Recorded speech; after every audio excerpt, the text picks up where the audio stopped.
Ugh. Still feeling sick. Bah! Those emissary people haven't got any manners at all. They said I was in their way and shoved me aside as they went by. Look at my skirt. It's covered in mud. They really don't know how to treat a lady. Oh, I'm sorry, Hyde. I'm getting in your way too. Not that you shoved me into the mud, of course.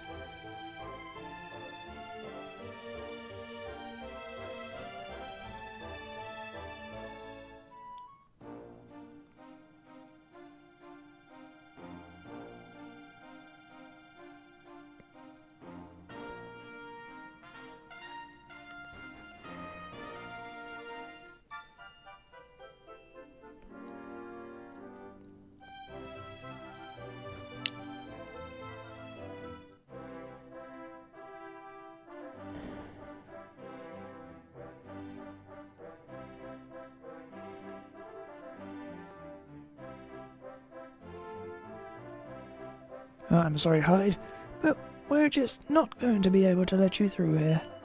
You'd need permission from someone very important for us to let you go in.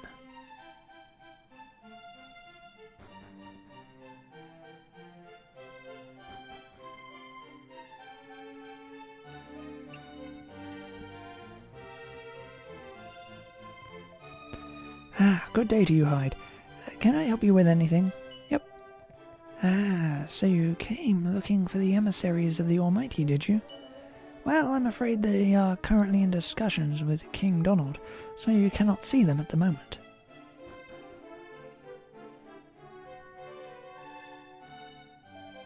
Chancellor, I have a message from the King. A message, eh? And what might it be? The King requests the company of Hyde the moment he arrives at the castle. That's all, Your Honour. Well, that was rather well timed, wasn't it? Thank you. You may go. Yes, Your Honour. Thank you, Your Honour.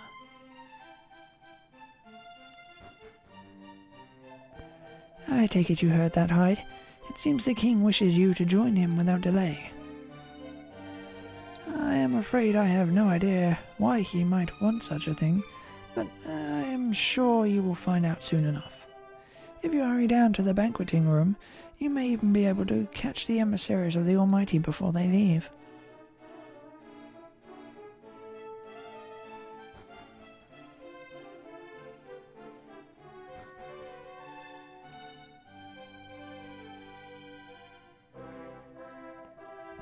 Hyde. Now, there's a relief. I was worried you'd left the castle already. The King wishes to see you. You are free to enter. I think he's got some kind of request to make. Where can you go?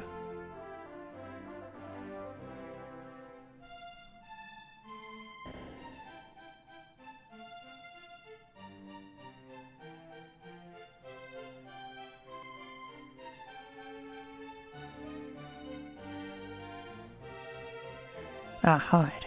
I had a feeling it would not be long before you made an appearance here at the castle. I knew that you would not be able to stay away once news of the emissaries of the Almighty reached you. If you would be so kind as to sit down here beside me, I have something to say that I am sure will interest you. Honoured emissaries, may I introduce Hyde, about whom I have spoken to you at some length. If I am to visit the Cathedral of Light, I will require the protection of this brave young hero, and of my most dependable bodyguard, Aish. I trust that you will have no objections to their accompanying me.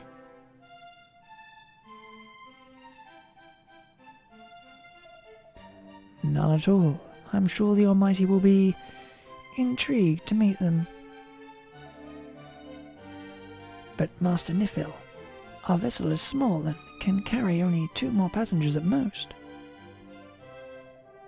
Fear not, we have a vessel of our own, and a swift one at that. This is good to hear, for your presence is required as soon as circumstances allow. Well, Hyde, I take it you will join me on this voyage? Yep. Splendid, I'm glad to hear it. We must depart now, if we are to reach the cathedral in time. I trust that you will join us there shortly. We shall indeed, and please forgive me for the meagre repast. Even there is no need to apologize. It was more than sufficient. But please, you must make haste. I believe you are the last of the leaders to be summoned. You need not worry on that front. I rather think we might even arrive there before yourselves.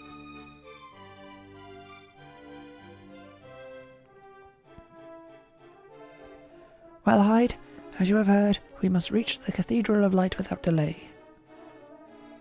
This being the case, I have a proposal.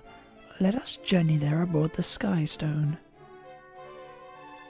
I should have known. His Majesty has talked of little else but his desire to ride the Sky Stone since I told him of it.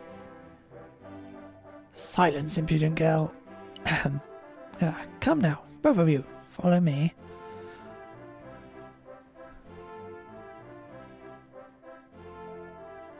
I will shortly be making my way to the Cathedral of Light, the abode of the Almighty himself. I trust that the castle will be kept in good order in my absence.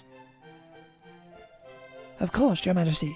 May your journey be a smooth and uneventful one.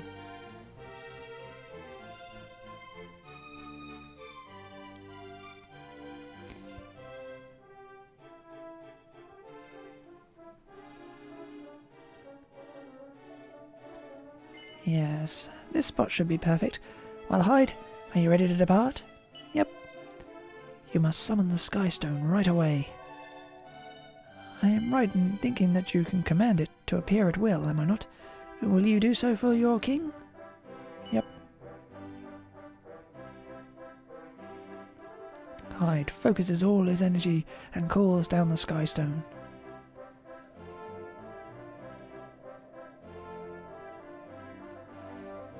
Almighty be praised! What a miraculous object! It is every bit as wondrous as I'd imagined. I hope you will forgive me for going first.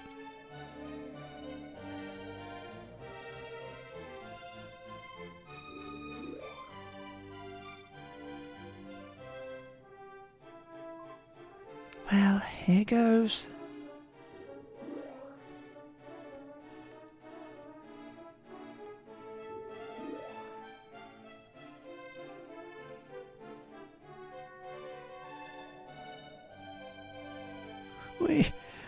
We are flying! We are really flying! Oh, I feel so very light-headed and giddy. Now, to the Cathedral of Light, without delay. Up, up, and away!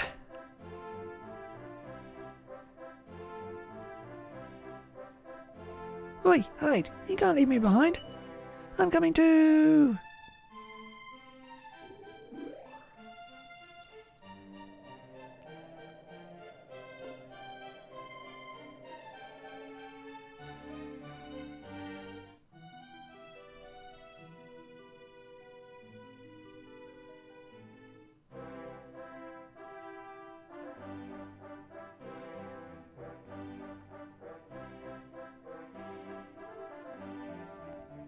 So, this is the Cathedral of Light, home of the Almighty himself.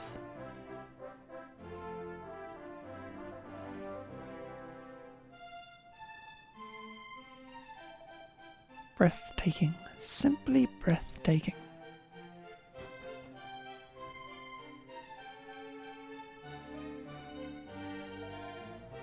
When you spoke of a vessel, King Donald, I never imagined anything quite so grand. It is certainly a mode of transport fit for a king. Oh, the Sky Stone? Oh no, that's not royal property, I'm afraid. Is that so? Then who might it belong to, if I may ask? I will explain in more detail later on. Did you not say that you were in something of a hurry? Indeed I did. Come.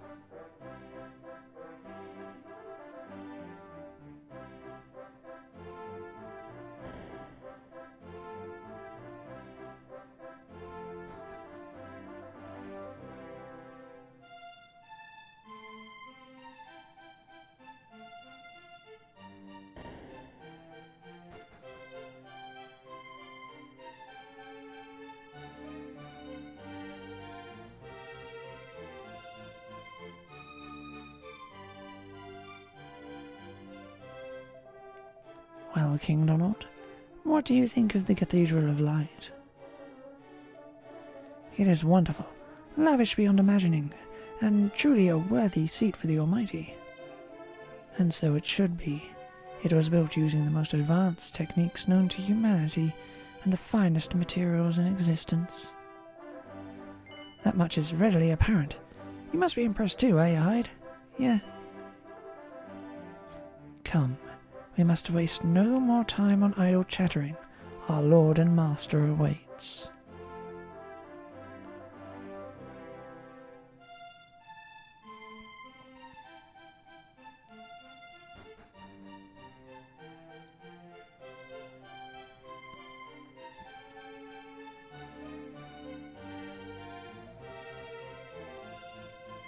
I'm afraid that your young friends may come no further, King Donald. From here on, you must accompany me alone. Very well, if you insist. I shall take things from here, my young friends. This way, King Donald. Lead on.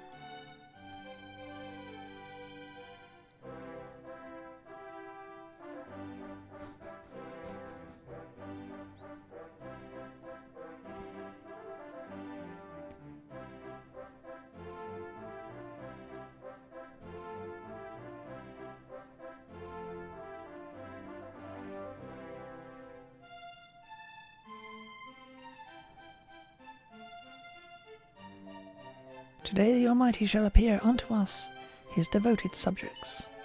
This is a rare occurrence indeed. He must have very important tidings to impart.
Yep. Have I not seen you somewhere before? Yep. That's right. I remember now. You came to my shop to have your fortune told. Eh? That were a while ago now, eh? It's good to see you looking so well.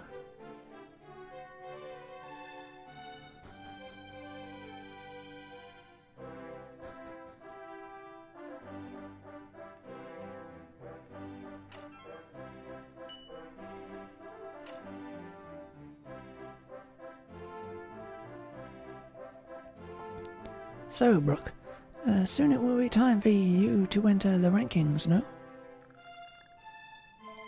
Nonsense. I'm nowhere near ready for that. Ha, rankings indeed. Come, come, there is no need to be so modest. You have already learned a great deal from working with Professor Wade, see? Of course, but it's still too soon for me to enter the rankings. I couldn't. Not unless I can be sure of ranking higher than the Professor. Higher than Professor Wade himself? And you really think you are capable of this? Yes, I think so. One day. Excellent. That is fighting talk. I'll be expecting great things from you, young Brooke.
Well, this is where the Knights of Light gather while awaiting orders. Outsiders have no business here. You must leave.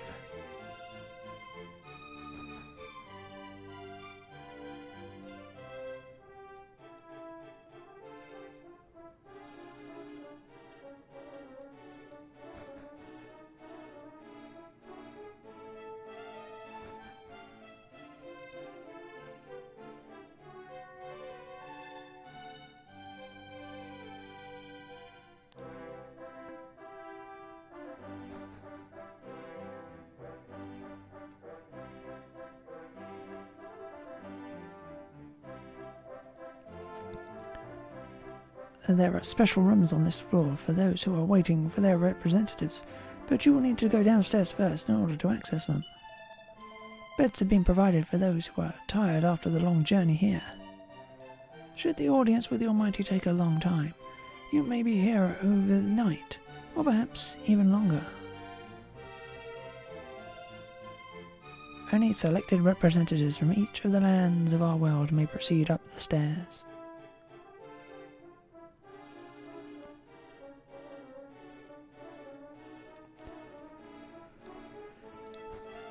Okie dokie.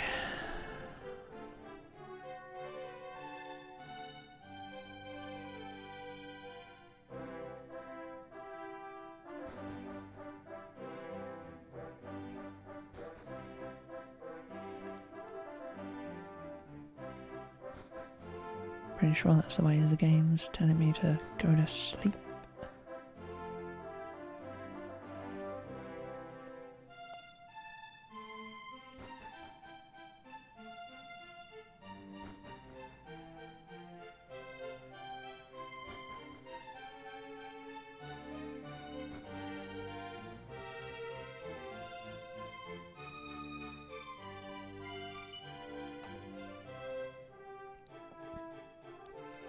The party settled down for a well-deserved rest.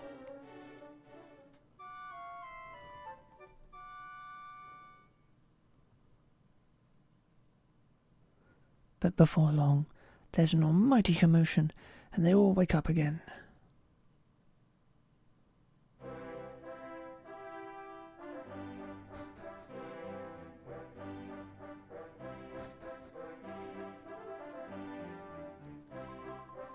Say, do you all know where the Almighty's fixing to hold this little old show of his?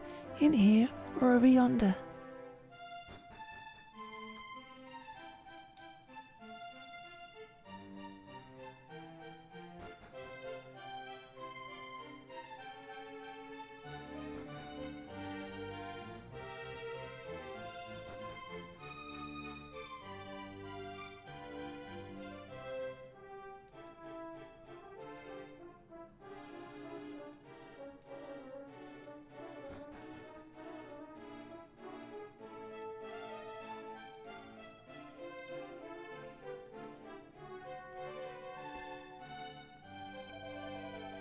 Only selected representatives from each of the lands of our world may proceed up the stairs.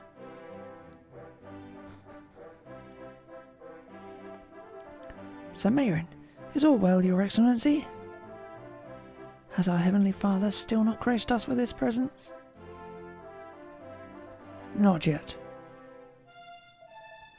You two are to accompany me. Come.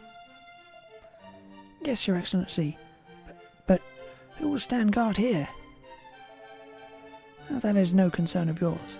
A suitable replacement will be arranged. Yes, Your Excellency.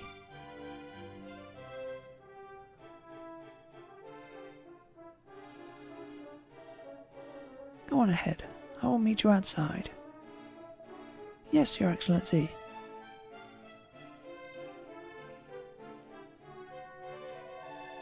My dear Hyde, 'tis wonderful indeed to see thee once again. Thou art a little taller than when last we met, if I am not mistaken. And Aish, thou art more beautiful than ever. You, on the other hand, have you not changed at all? What are you talking about? He looks completely different. All important. And I've changed too, you know. I'm much taller. Rough, old friend. I have missed thine incorrigible good cheer. Now hide. There is much for us to discuss, but this is not the time. I have duties to attend to. An unsavoury presence has been detected in the vicinity of the cathedral. I hesitate to impose upon thee, but wouldst thou do me the honour of standing guard here until we return? Forgive my presumptuousness, but needs must.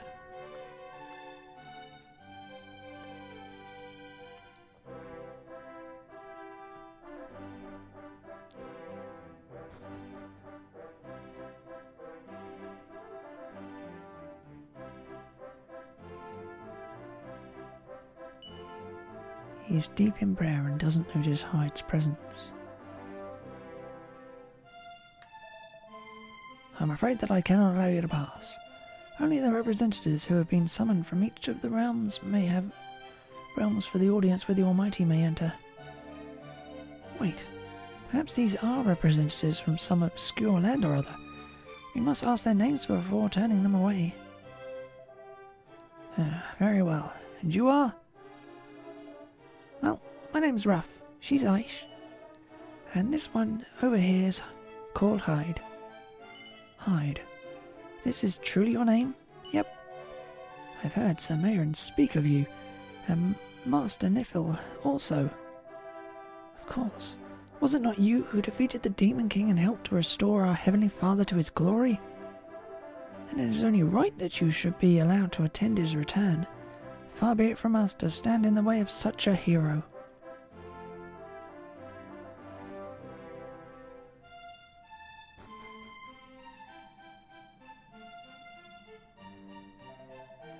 So you came. I'd suspected that you might find your way here, but I had begun to doubt that you would make it in time. The Almighty is almost here. You will not have long to wait.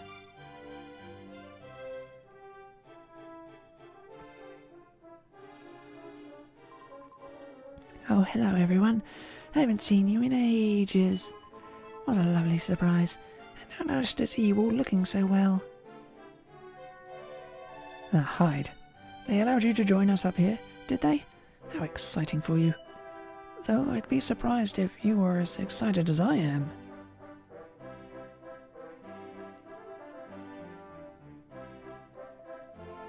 The High Priest wouldn't leave the Abbey. I had to come here in his place.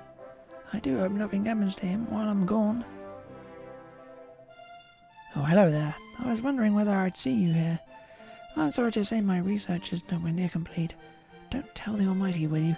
He's sure to be disappointed in me.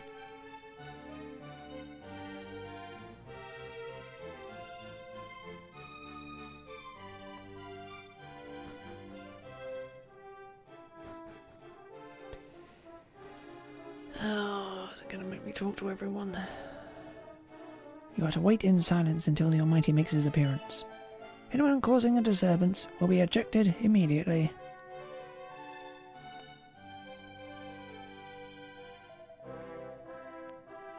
Our Heavenly Father is gracing us with his presence in order to announce something of great import. We must listen carefully and treat his every word with the reverence it deserves. Hello there. I know you. Yes, it's Hyde and friends, isn't it? I suppose the Almighty summoned you here too, did he? Yes. He wasn't going to forget about you after all your heroics.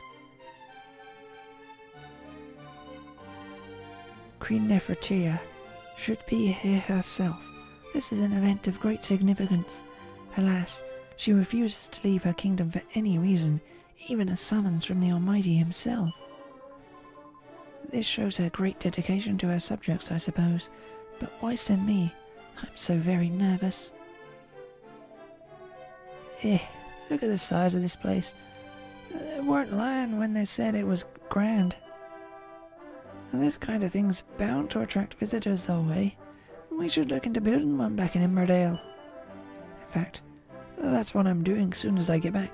I'll get in touch with my builders and... Hold on, I've not seen my builders in a while. Do you think maybe they stomped off somewhere on the way home for helping out with this place? Heavenly Father, still you do not come. Now where in tarnation can that gosh darn maid I done brought with me have gotten to? I was fixin' to taste her good. After all, ain't no prying eyes round these parts to go judging me for my little...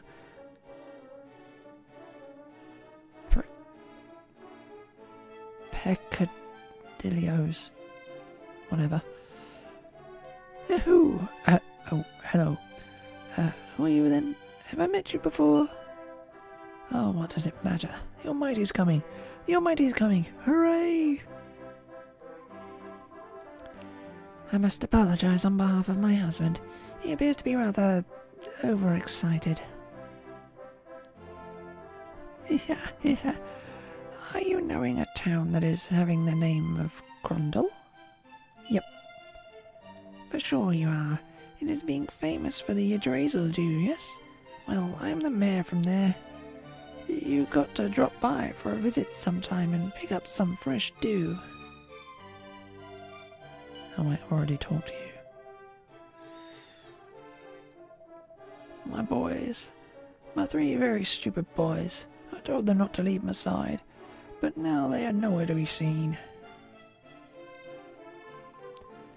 The mayor of Alias Vale sent me here on her behalf. She still hasn't made a public appearance, you know, and I don't think she's going to. And that's why she sent me here, I suppose. I'm supposed to listen to what the Almighty says and report back to her. The Almighty is close. He is very close indeed. Please wait a little longer. Perhaps you might take the time to center yourself and purify your mind. Young Hyde, it has been a while. And Aish too, you're looking well, dear. Have you grown accustomed to castle life? Yes, Rombarrow. We Romans have not forgotten you, girl. We have not forgotten that it was you who restored the Almighty. Thank you, Rombarrow. I wonder what it is the Almighty wishes to say to us. Well, we shall soon find out. Laura, is you. You remember me, see? Is I, the Mayor of Lark. We are still holding the festive every year, you know.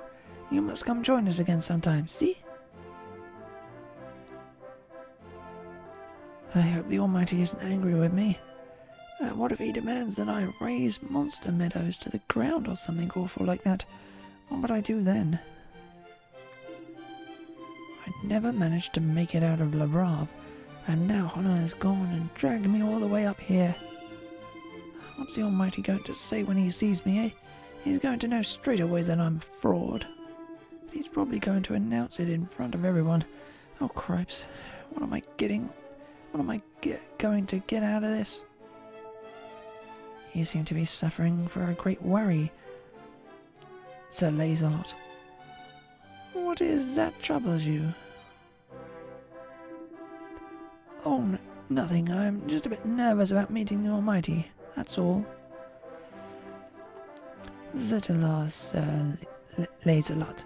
So even you, the legendary hero, quake at the prospect of meeting our Lord and Master. Yep. After all, he's the big cheese, the big cheeses. Not that I have any reason to worry, of course.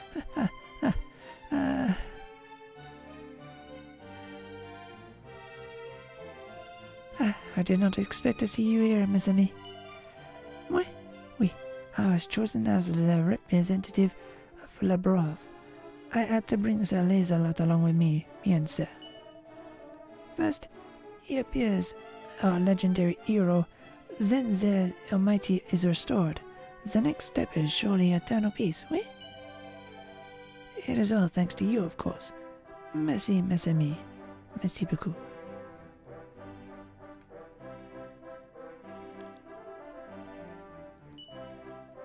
I talked to you already.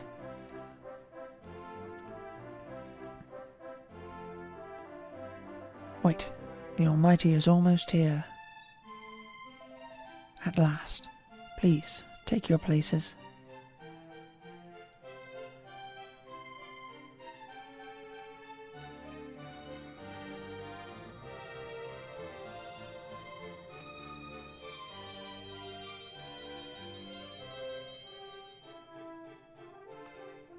I am the Almighty.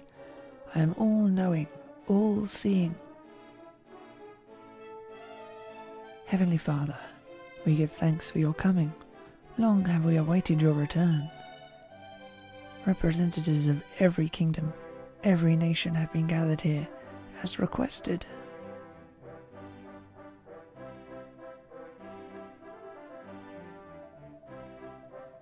Monsieur Almighty, I have here your old comrade, the one beside whom you fought against their monstrous orders, Sir Lazarat.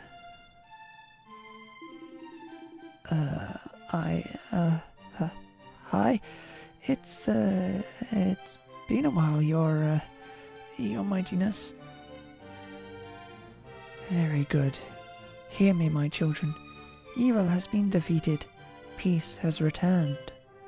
Heed me well, as I give to you a commandment from on high.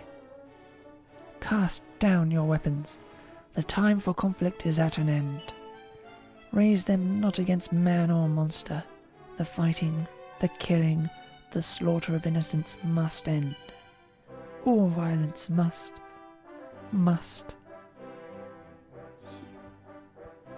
You there, young warriors, you possess an item of great evil. Its wickedness cannot be suffered to blight this world any longer. You must relinquish it to me. Hyde offers up the blood ruby to the Almighty. Very good. Now heed me well, my children, as I give unto you one final commandment. I must be your only God. You must worship no other besides me, lest you incur my wrath. Heed me or repent.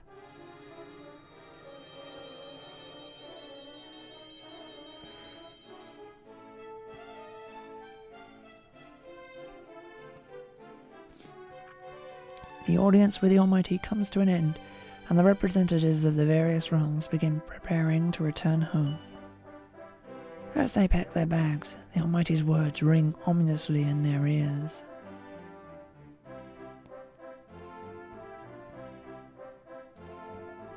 The audience with the Almighty was a great success. All present heard his message loud and clear. There shall be only one God. The false idols worshipped in the previous provinces must be cast aside. There is only one true faith, the belief in our Lord and Master.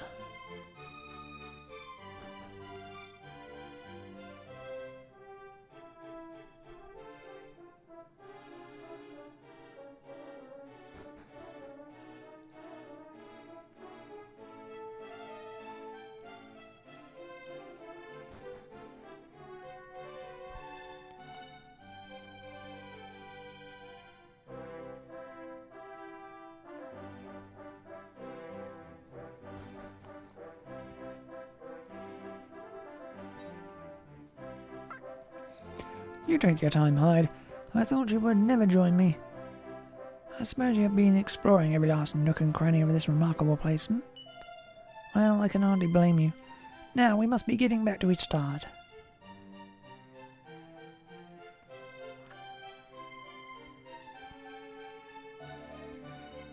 We wish you a safe journey home.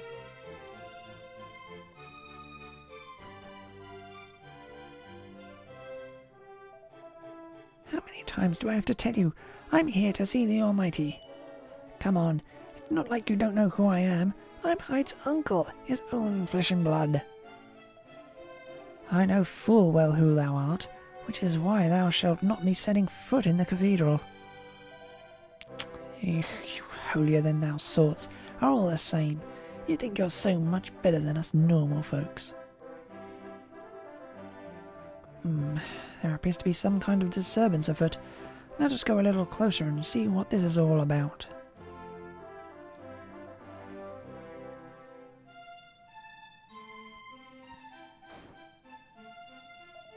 Hyde, is it really you? Now that's what I call timing. Can't you tell this old fusspot to let me into the cathedral? All I want is to see the Almighty. Just a quick look. He is coming here, isn't he? certainly was. Yes. Great. So can you just... But hide. The audience with the Almighty is already coming to an end. What? It's finished already? After I came all this way and spent all that money. Luckily it wasn't mine. Yeah, ignore me. Ignore me. Well, if the big fella's already gone, there's no need for me to be here either. See you around, Hyde.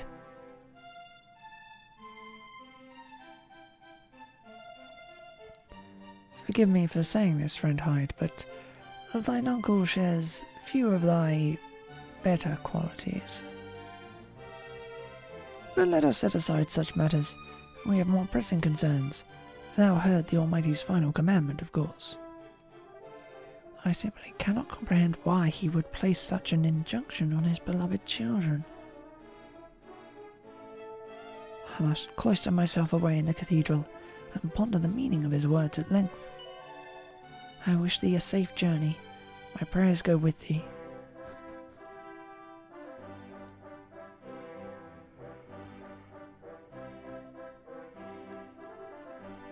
Ah, Sir Mayron, there you are. Master Neville, your efforts today on all our behalves are greatly appreciated. I was merely doing my duty. I've come to tell you that you have been summoned. Our Heavenly Father would speak with you. The Almighty, but he has departed, has he not? He had, but he has returned, and he has asked that you be called before him. And I shall go immediately. Follow me.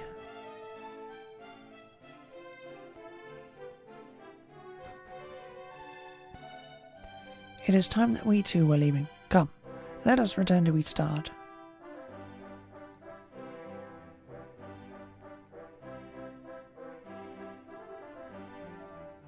Halt! How could such a thing have... What am I to do? Think, man, think! Come quietly, Sir Mayron. There is no escape. Surrender while you still can. Can it truly have come to this? He jumped! The mad old fool!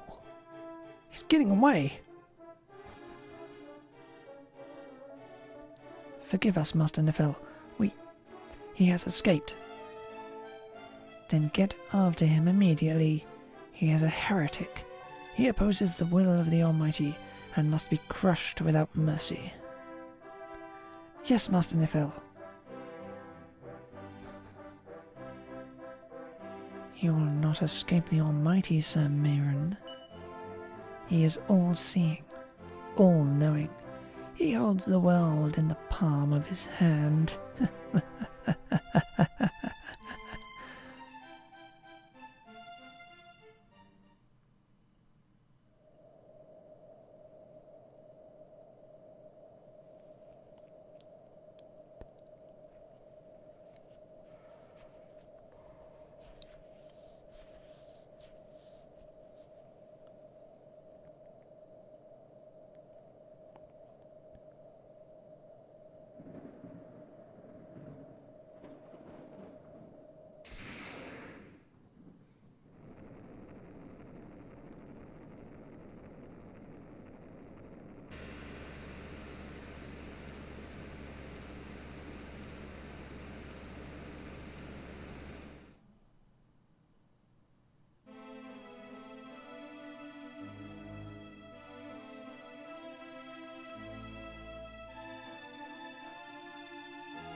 Ouch.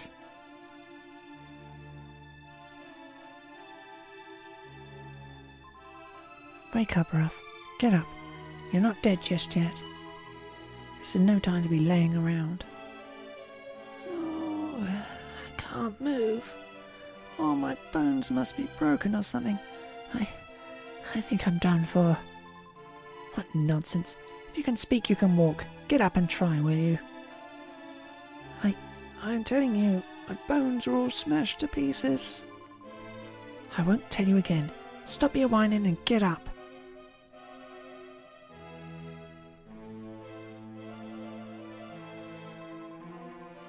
Are you hurt, Hyde?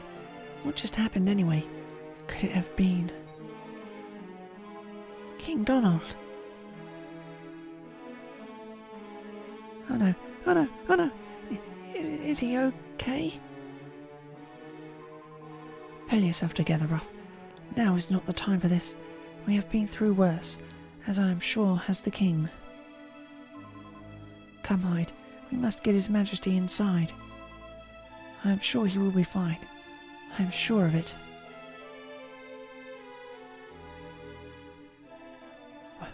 What is going on? There was a terrible noise and then the earth began to shake. What? King Donald? Men, don't just stand there. Take His Majesty to his chambers this instant.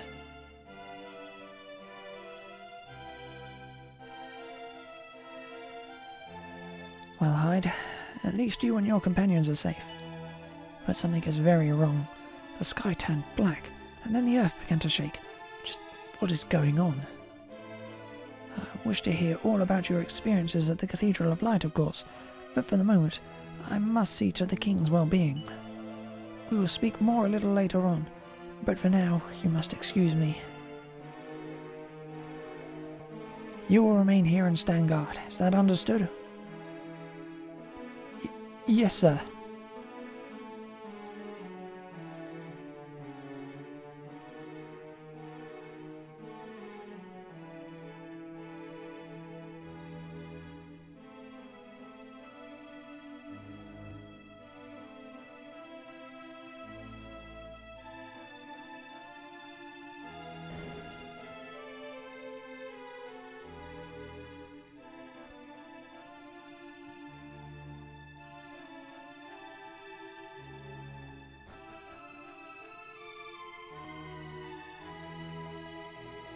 The fall must have shaken His Majesty severely.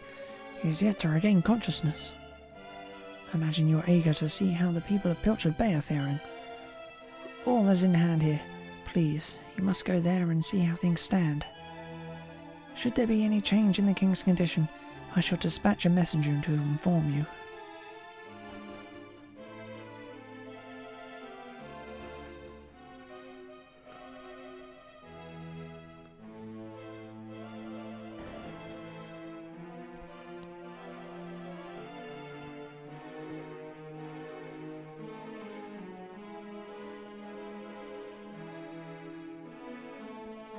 Listen, Hyde, you really shouldn't venture outside town. I know it's hard to believe, but apparently there are monsters out there. One of our number has already been injured, and is in the church having his wounds treated. Which reminds me, I must make a full report to the captain, if you'll excuse me. Just don't leave town, is that clear? It's far too dangerous.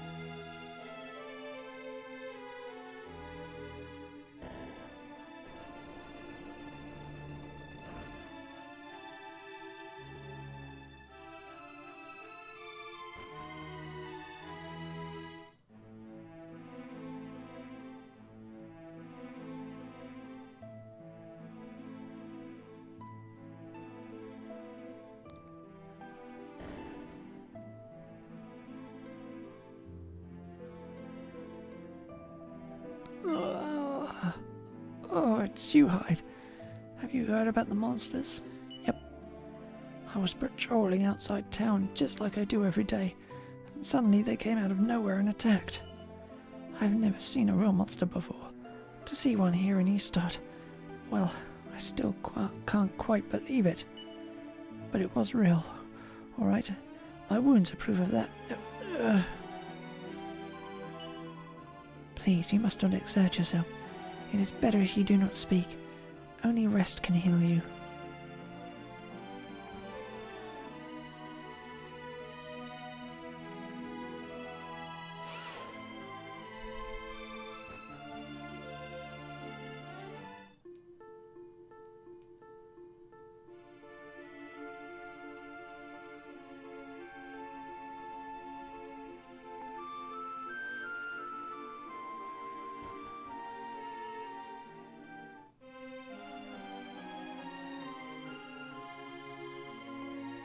Oh, Hyde, I'm so relieved to see you've made it home.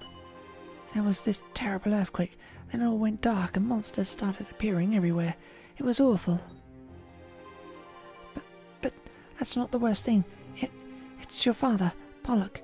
You need to go and talk to your mother.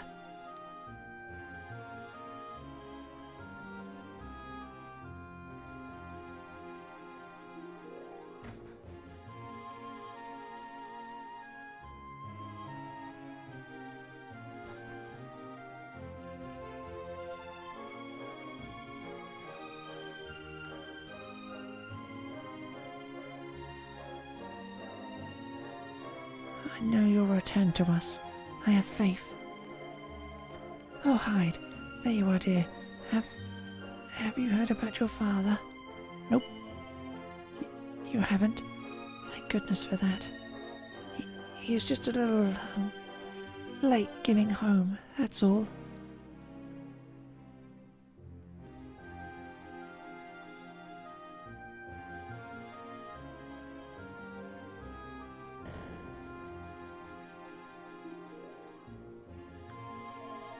Hyde, it's you. I was so sorry to hear about your father. Truly, he was a man of the sea. There aren't many like him, that's for sure. You should be proud of him, you know, and proud to be his son. It's hard to know what to say, but you should try to honour him by living your life as fully and as cheerfully as he always did.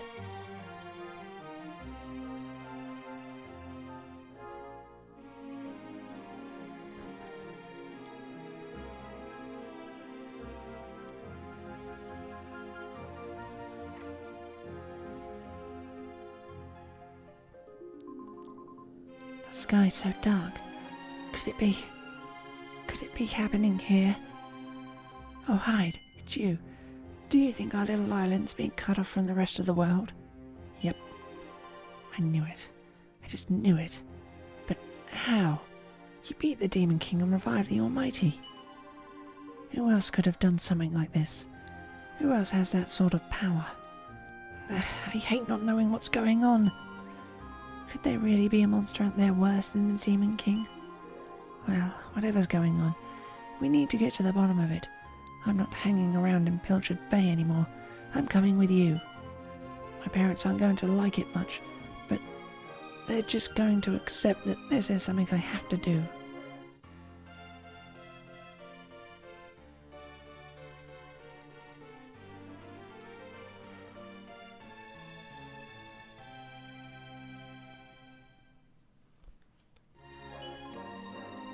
Come on, Hyde. Stop dawdling. Let's get out there and find out what's going on.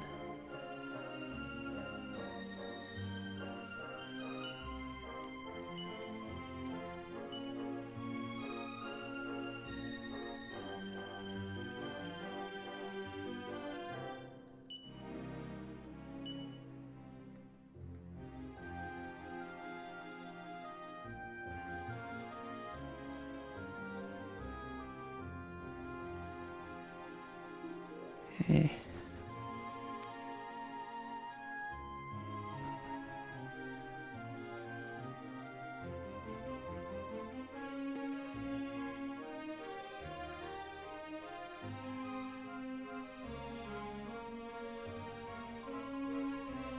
I suppose you think you already know everything there is to know about this island, do you? Yeah? Well, I don't care what you think. You don't. This whole adventure got started at that shrine to the north of the village, right? Well, something tells me it's going to end there too. So let's get this ending begun. Chop chop.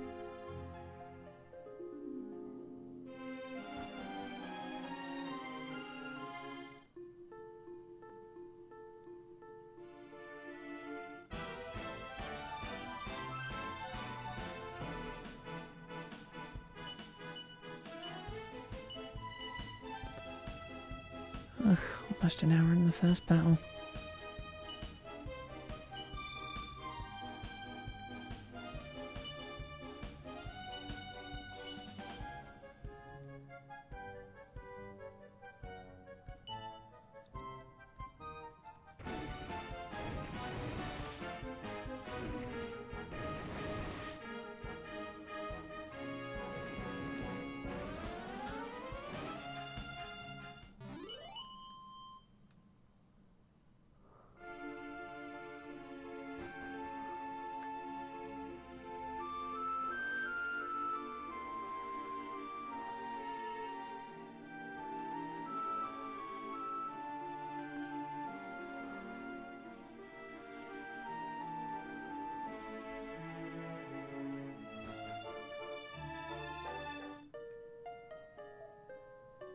Hide.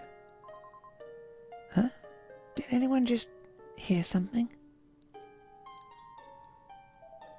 Hide. I definitely heard something that time. Hide. It sounds like it's coming from the statue over there. Hide. I knew it. The voice is coming from the statue. Hide. Art thou there, Hide? Yep. Praise be. Using the statue to channel my voice was not such a foolish idea after all, it seems. It is I, Samarin. There is something I must share with you. Samarin? You're all right. Oh, thank goodness. It's Samarin. Hello, Samarin. Samarin, where are you? Is all well in the rest of the world? Friends, lend thine ears, for I have a terrible tale to relate. It begins soon after we parted ways at the Cathedral of Light. The Almighty hath made a most fateful decision. Believing certain regions to be irredeemably blighted by evil, he hath erased them from our world. As you may have guessed, the Isle of Eastard is one such place. I tried to reason with him, but he branded me a heretic and banished me from his sight. I escaped the wrath of his servants and fled to the remote region of Buckingham, wherein I have hidden myself away. My only hope was to use the powers granted me as a Knight of Light to transmit my voice to a place where you might be found. But that's terrible. What are we going to do? I too am greatly troubled by these developments, which is why I must needs investigate further. There exist in this world beings with powers almost equal to that of the Almighty himself, the four great spirits.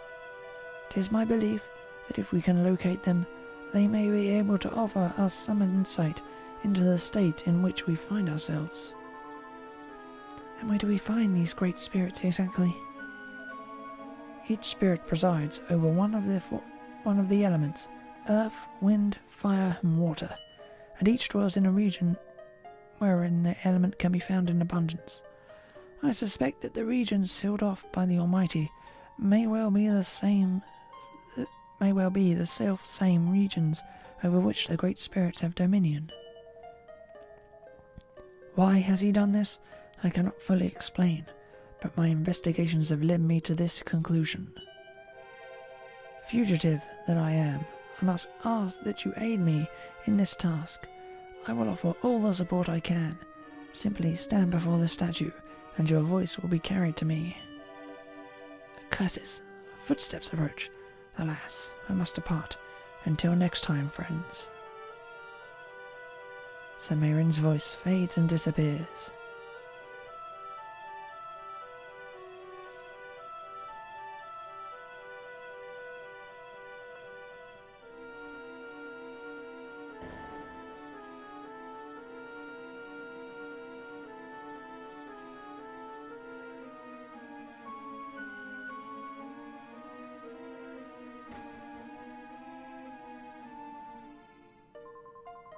So, we can't even use these to go anywhere. That's not good. It seems we are stranded here on this island.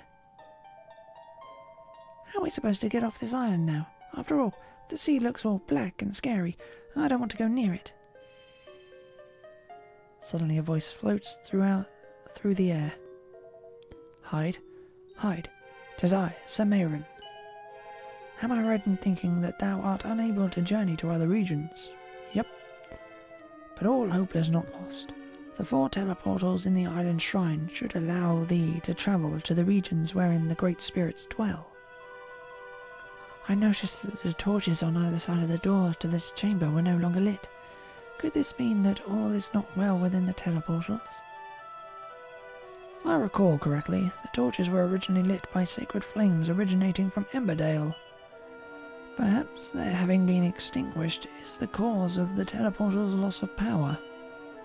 Perhaps I may be of assistance. I understand there to be another sacred flame here in Buckingham. If I am able to locate it, I believe that such powers Such powers as I possess might enable me to send it to you. Tell me, Hyde, does this plan seem a wise one to you? Yep. Very well, then. I shall do all that is in my powers to assist you. I ask only for your patience. Good luck, Sir Mayrin. You're the best. Thank you, Sir Mayrin. You can do it. I know you can. Take care, Sir Mayrin.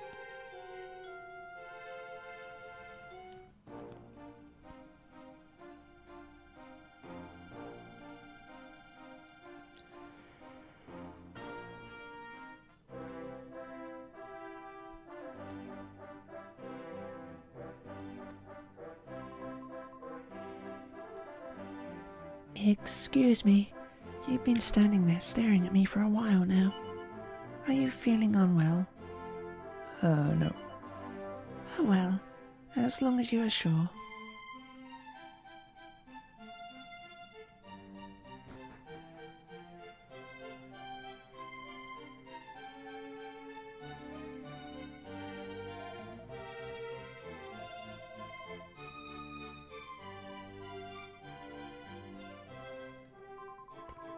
Any kingdom or nation incurring the wrath of the Almighty can expect to be wiped off the face of the world. Truly, the Almighty is even more vengeful than we ever dared to imagine.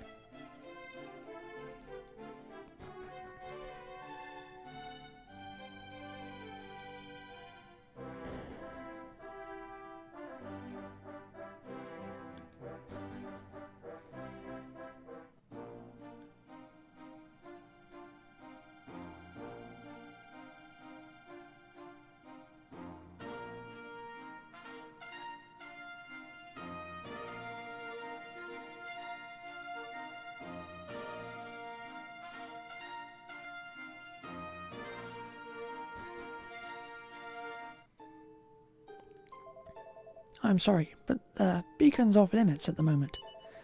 You'll need to get permission from King Buckingham if you want to go in.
Hi, Purple.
I refuse to spend another minute cooped up in my room.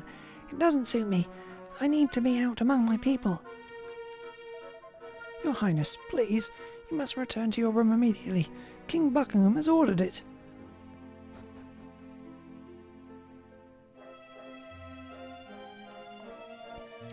Oh, a tourist, eh? I trust you're having a whale of a time here in Buckingham. No, it's not right. I really shouldn't be so chipper at a time like this. Old habits die hard, I suppose. Let me try again. Ahem. Welcome to Buckingham, wanderer. I wish I was able to offer you more of a welcome, but alas, I am in no position to do so.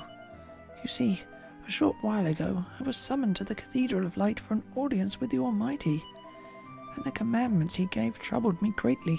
I simply cannot believe he would say such things. If my worst fears are correct, we are in for some very dark times indeed. In fact, they may already have begun. Some islands have disappeared. It may only be a matter of time before this continent succumbs to the same fate. But enough of my doom-mongering. What is it that brings you here? You certainly don't look like a tourist. What? You have come in search of the guiding light? And what, may I ask, do you intend to do with it? Wait, did the Almighty send you? Nope. Very well. Though you were present at the Cathedral of Light, were you not? Yes, I remember now. But if you seek the guiding light, in which the power of the one true God is said to reside... Very well. I believe that your intentions are pure. I will send a messenger to inform the beacon guards that you are to be allowed to enter. But be careful, the tower is infested with monsters.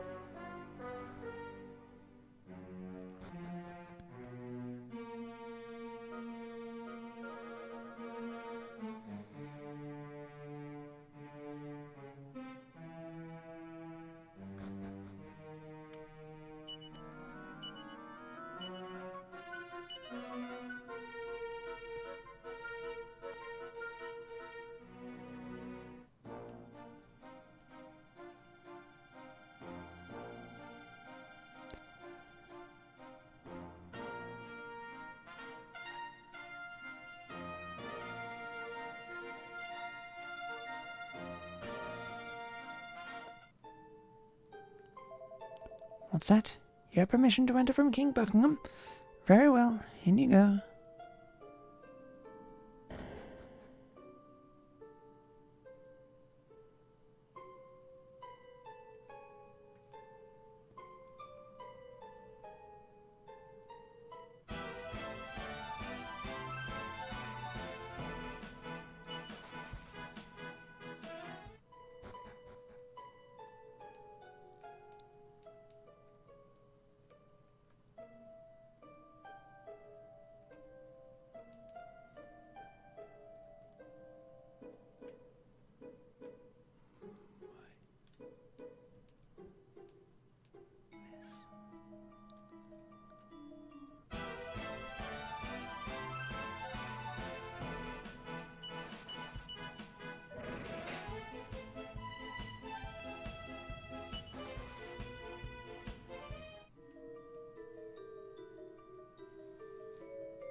Samarin offers up a prayer to the guiding light.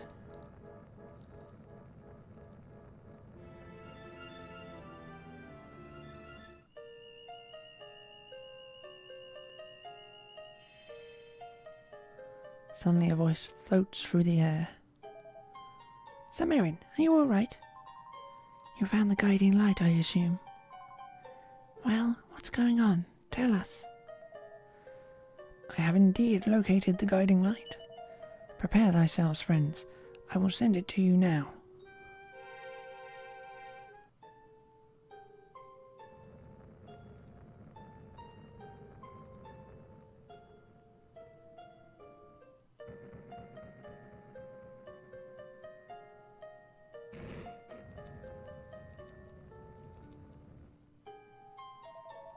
Well, Hyde, did the sacred flame reach thee without incident? Let's go and see if those torches are lit up now, Hyde.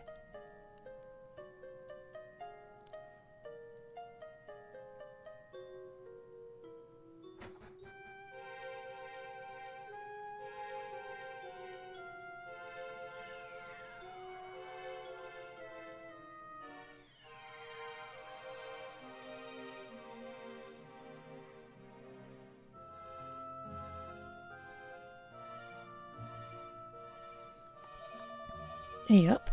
What's happening here? The lava's disappearing. Does this mean the Father of Flames being killed? Is that even possible? This is it. There's naught left for us. It's all over. I've got a right bad feeling about this. I can sense the presence of a monster, and it's no run-of-the-mill beast neither. I wouldn't go any further in if I were you. If you've a mind to make yourself useful, you can head down to Emberdale and let the folks into village know what's going on, alright? I'll keep watch up here. I just hope naught comes out of the crater in the meantime.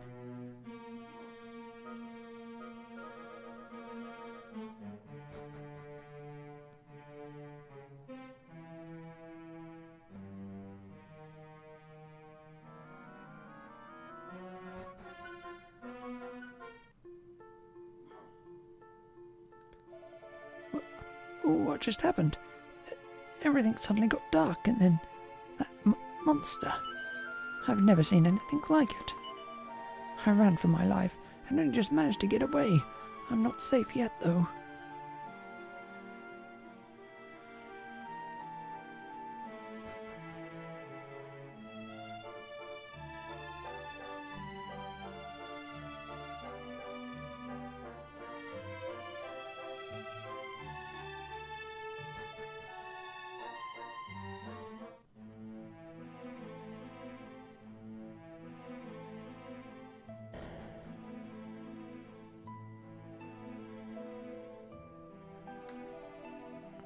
I came to have a word with Gather about the state of them hot springs, but apparently he's got something important to attend to first. Most things are probably more important than hot springs, in the grand scheme of things, I suppose.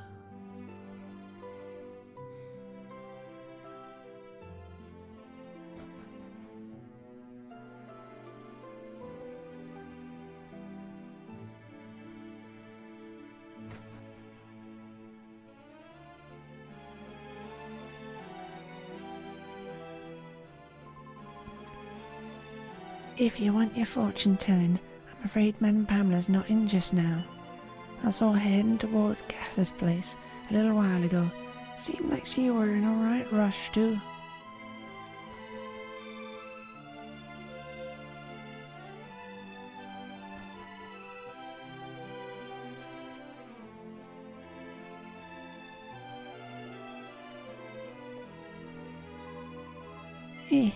His flame's looking a bit sickly, don't you think?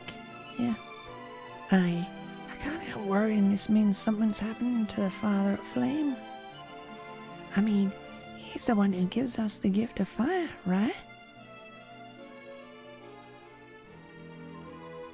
I don't rightly know what to do. No matter what I try, the flame just won't get any bigger. I'll not be able to cook aught for ladies aught. Ugh. I'll not be able to cook out for lady at house with this little thing. And she needs feeding up at the moment. She collapsed a while back after all. It were this blasted cold that were to blame, you mark my words.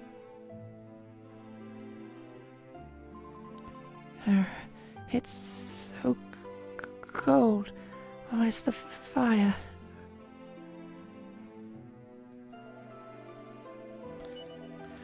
Still not gonna move.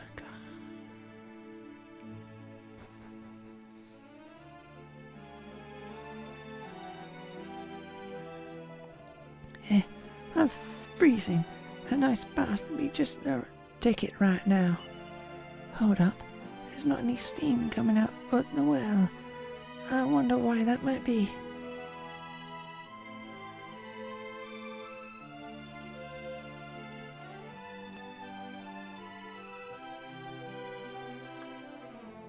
It's so cold in here. I don't want to get out just yet, though.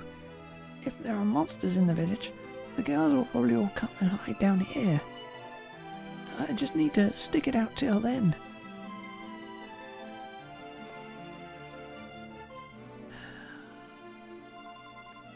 Oi, you, stop staring. I'm getting changed here.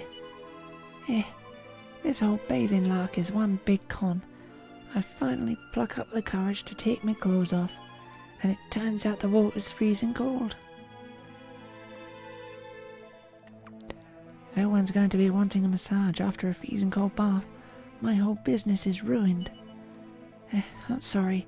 It's not something for you to be worrying about.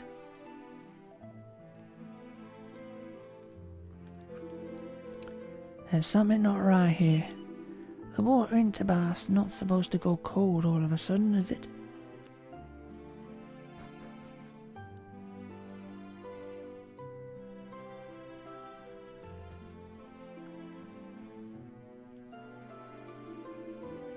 What in the name of all that's holy is going on here?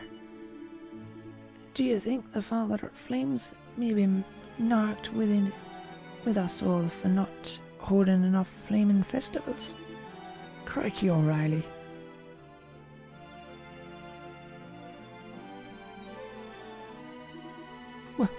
What the heck?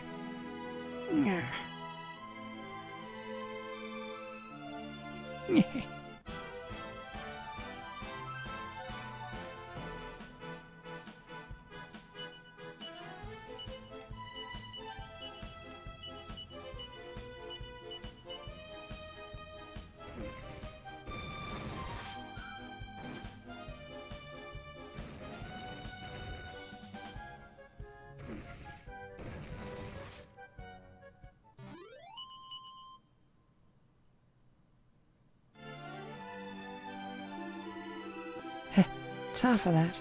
You saved my skin right enough. But why were them monsters here in the first place? The only place round here where monsters live is up Burnmount. Surely they've not come from up there.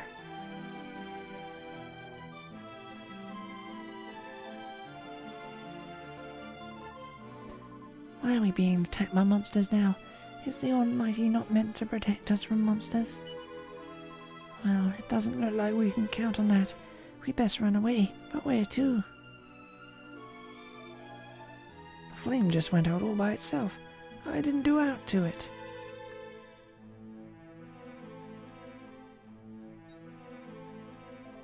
A monster!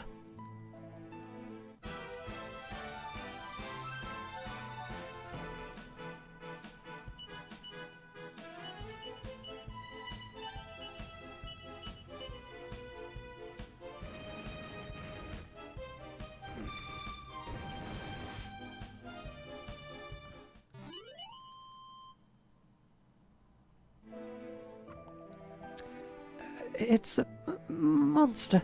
Please, you've got to help me.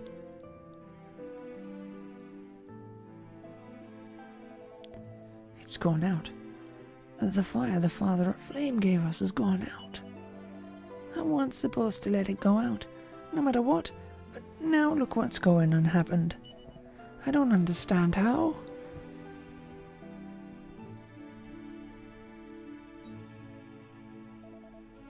By come, it's a monster. Gah, ee.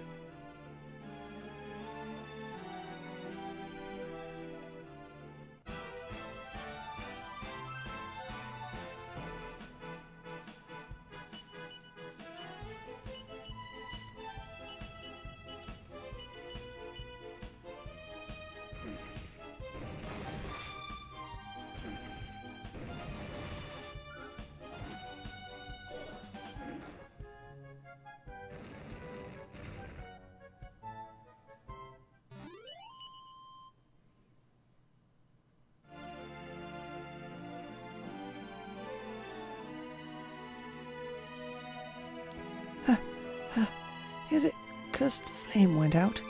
Is that what monsters have come? We're doomed. Mighty Father of Flame, have mercy on me soul.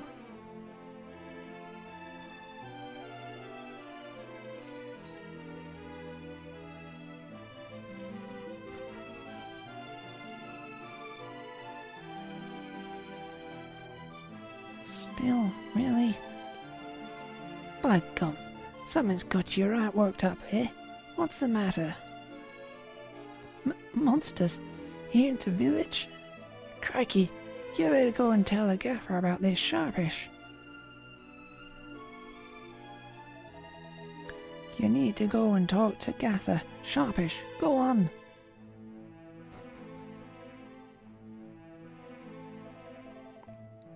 Now, I don't rightly know what's happened, truth be told, but one thing's for certain, there's a dark cloud hanging over Emberdale all of a sudden. Aye, that much is plain to see. One look at Burnmount'll tell you something's not right. The question is, what are we going to do about it? I've not the first clue, Pamela. Really, I've not. Well, maybe we shouldn't be trying to do aught yet. It's still early days after all. We've no inkling how this is going to pan out.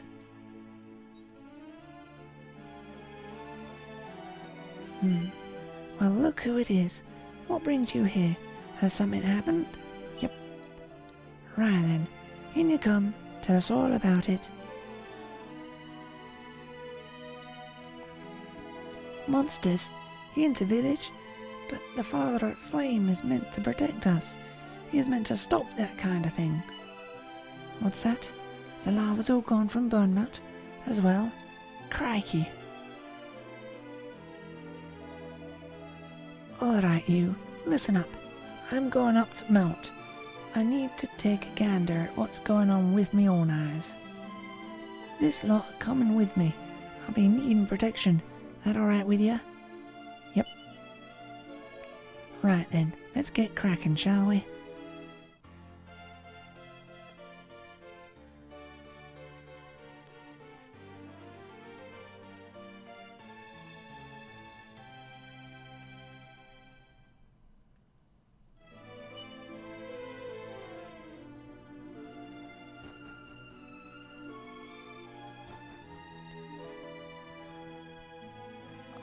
Keep doing that.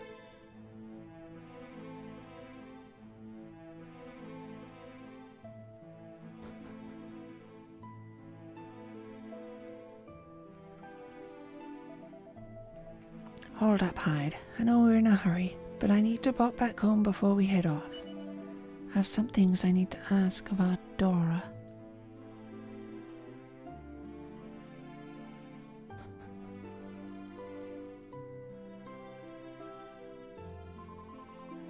Madam Pamela, is there, something I should be doing? There's always something you should be doing, lass. Go and fetch that stuff, will you? We might be needing it where we're going. That stuff? You know the stuff I thought I'd lost? Oh, right you are, Madam Pamela. I'll make sure to find it. I'll turn this place upside down if need be.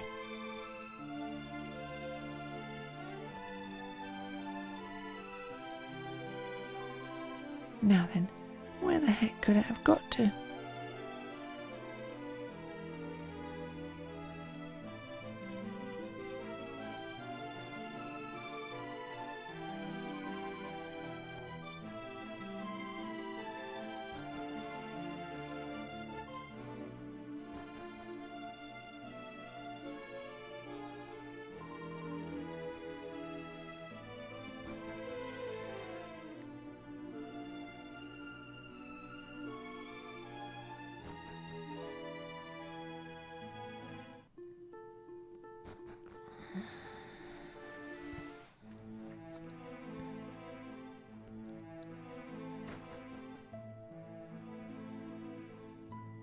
Looking. Yeah, of course, it's still looking.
I don't believe it.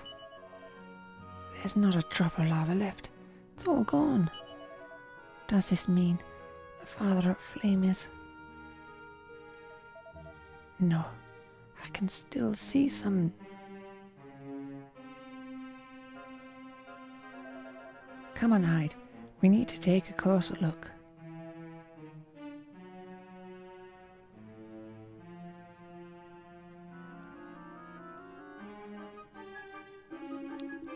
Ah, there you are. Did you go and tell the folks back in the village what's been going on up here? Yep. So how's it looking down there? You what? There's monsters in Emberdale too? Cracky. I don't rightly know what to do. You're going to let us through, is what? We need to go and take a gander into Crater. You're going in there? But you can't. It's too dangerous. Uh-oh.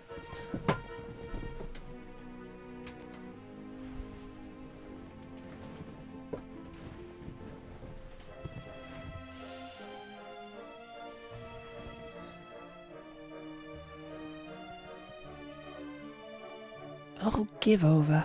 I've this lot to look after me. I'll be fine. Well, if you say so, I'll stay here and keep an eye on things. Aye, you do that. Right, there's enough chilping. Come on, you lot.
Well, that was a giant waste of time. I knew it would be, but it's a check.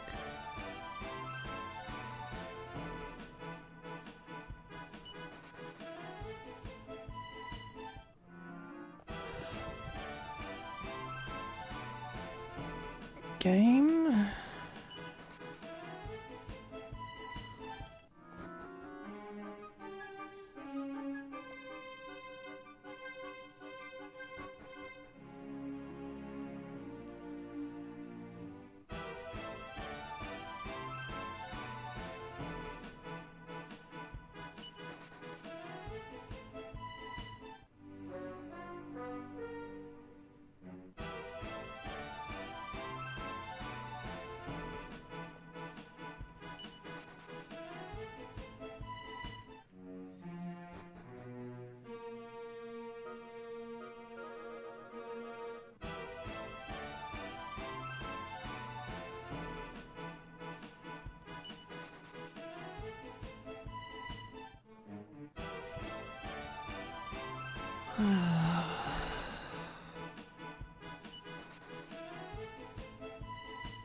Oy.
Okay, let's get her healed up.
Oh.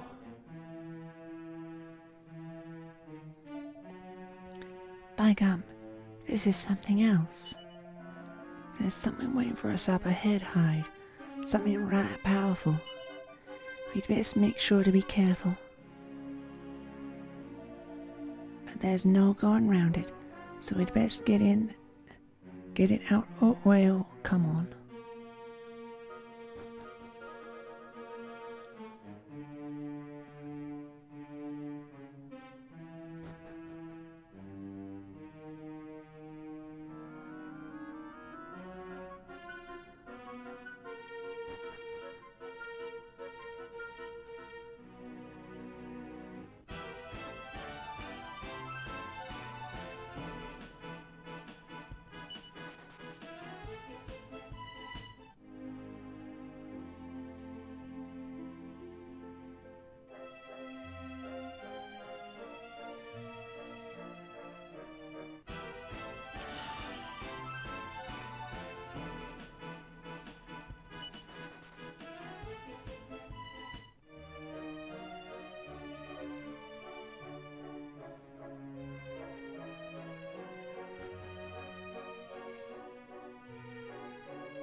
Why in the doorway?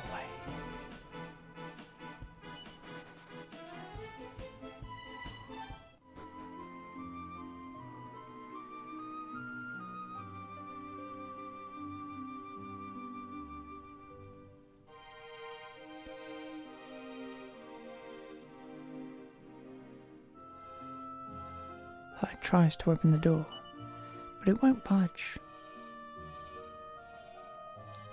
That power I was sensing, it's on the other side of this door. Righto, I suppose it's about time I made myself useful.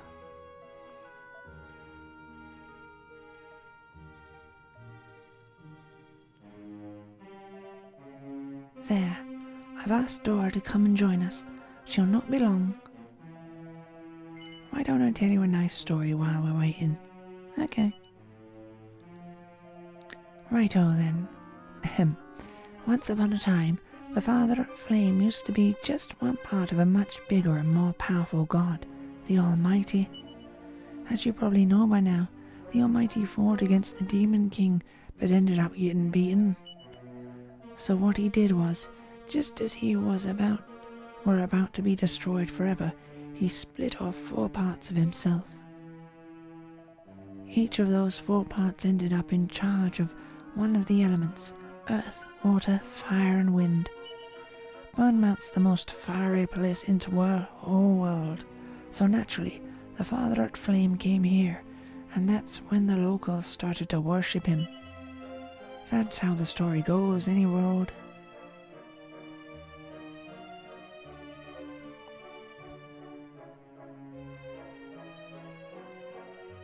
Ah, there's Dora now.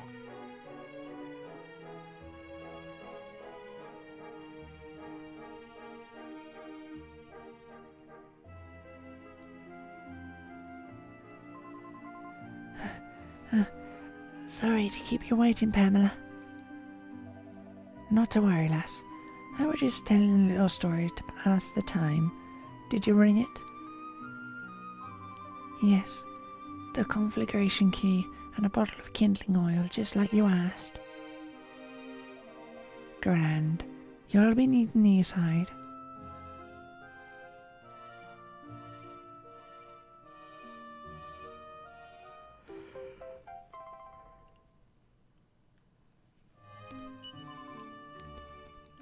Can I head back to the village now? Aye, I think that'd be for the best. Sorry to make you come all the way up here, lass. Oh no, it went out, really. You take care now, won't you? I don't suppose you'd be so good as to escort me back down to Mount? It'd be my pleasure. Shall we?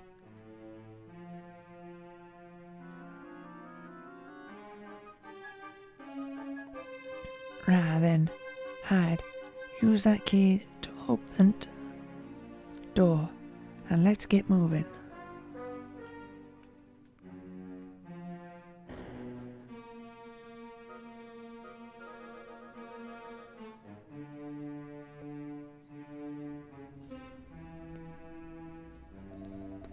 This is it. This is the source of that power I was sensing. Look, the lava's not disappeared. It's still here, and it's bubbling away nicely. Who goes there? Is that... Are you the Father at Flame? I burn. Too weak. Too dim. Too weak, eh?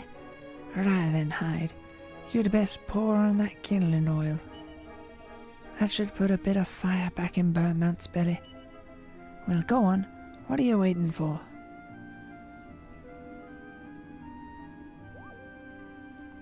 Hyde throws the kindling oil into the lava.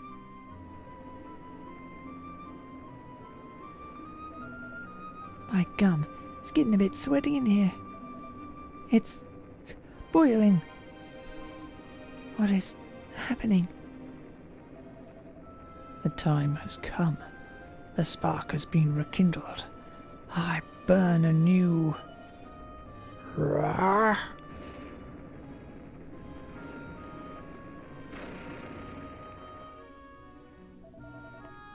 How long have I slumbered? Days? Years? Centuries? Is it you who have awoken me, humans? My. So this is the father at Flame, eh? I know not of whom you speak. I am the fire spirit. The fire spirit? Aye. We'll call you that if you prefer. Now then, we need your help. We need you to free us from the great darkness that's fallen over our land. I will not. I do not take orders from mere humans. What? How do I do all the trouble of waking you up? Unless... Yes, I have an idea. I admire those with fire in their hearts and a spark in their souls. Prove yourselves in the heat of battle, and I might consider your request. Do you accept my challenge? Yep. I had hoped my offer might kindle your interest. It has been a long time since I felt the burning passion of battle. Now come, let me sear your souls to a cinder.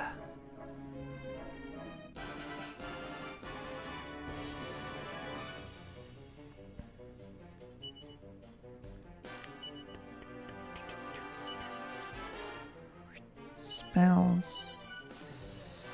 Other.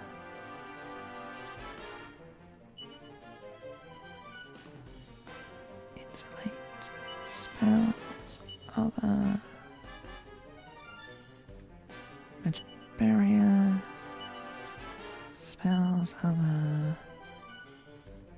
Kabuff. Double kabuff.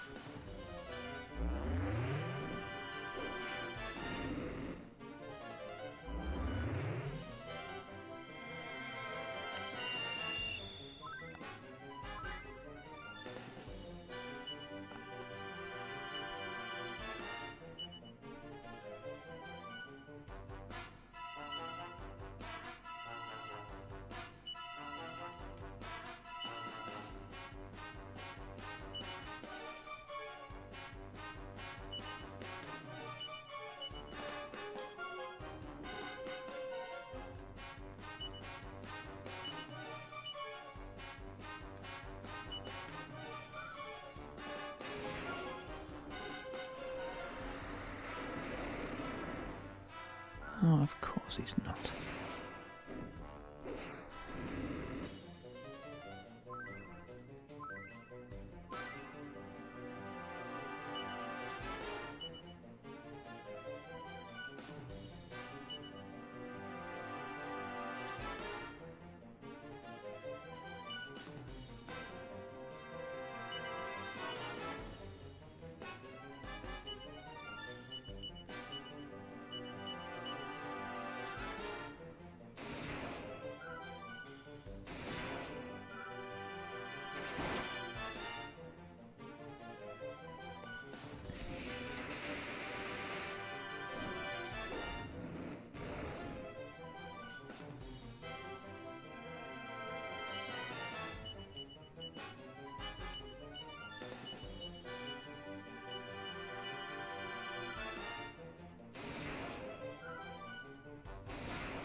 This is inconceivable.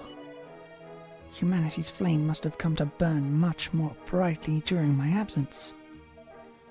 But I will honor my promise. You say this land has been engulfed in darkness. I sense that it has been sealed off from the rest of the world also. Then let us shed some light on the subject.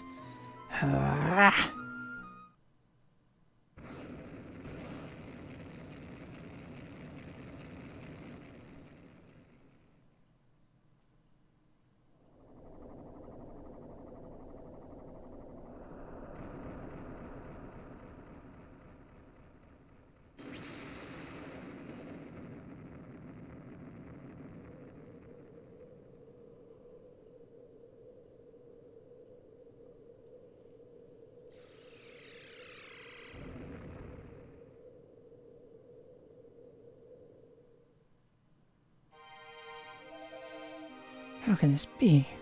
Does my flame not burn brightly enough? Could it be this dark power? Could it be him? If so, then my power alone will not suffice. The strength of all 4 great spirits will be required. And where might we find them exactly? They slumber still. You must seek them out. Seek them out in the places where their elements are strongest. It would seem that another place of great spiritual power has been sealed away also. This will be the perfect place for me to wait until the time is right. Until the other spirits too have been roused from their slumber.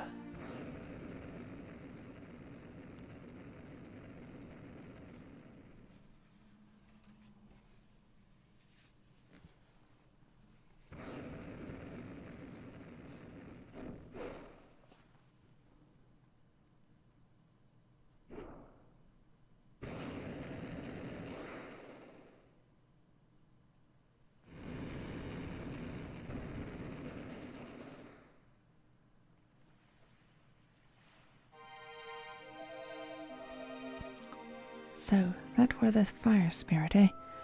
I know he said he were only part god, but he certainly seemed more than powerful enough.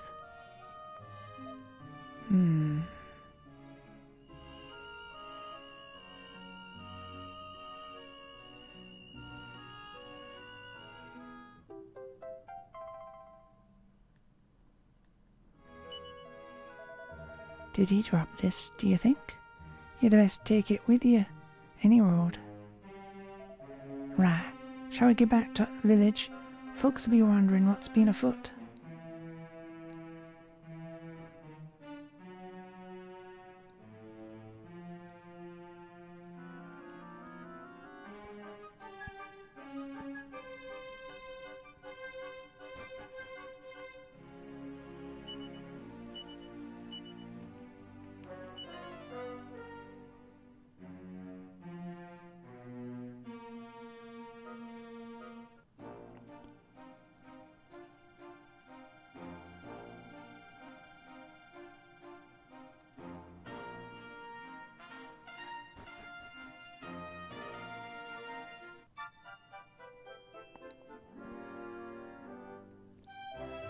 Right, how do I go tell Gaffer what happened up on the mountain? I suppose you'll be heading off soon, will ya? Yep. You'd best get cracking. We're all relying on you, you know. See you next time, eh? Cheerio.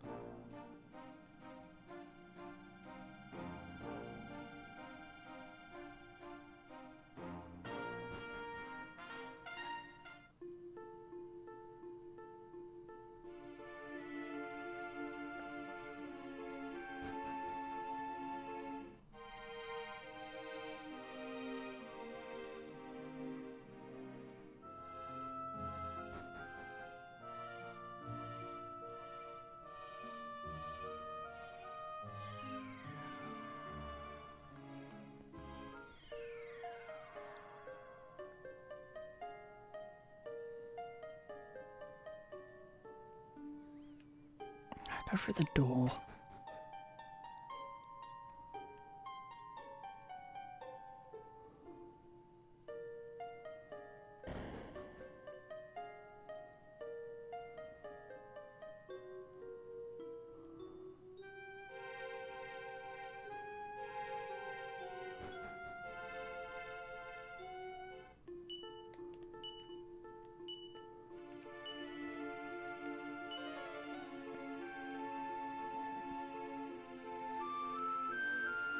A shot.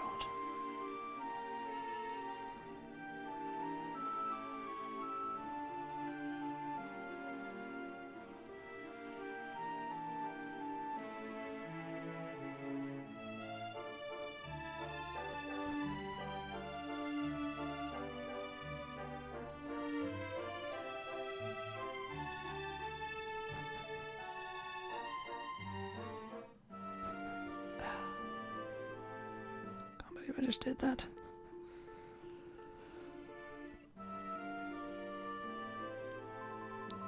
First it gets dark, then it gets light again, and now a strange ship turns up. Is our village cursed or something? What happened to the quiet life? Oh, Hyde, it's you. Welcome back. As long as we've got you, Beltran Bay will be fine. Sorry, I didn't mean to block your way.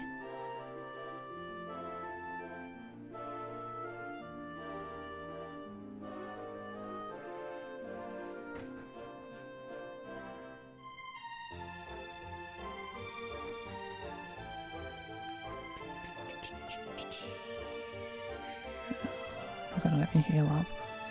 Fine, fine game.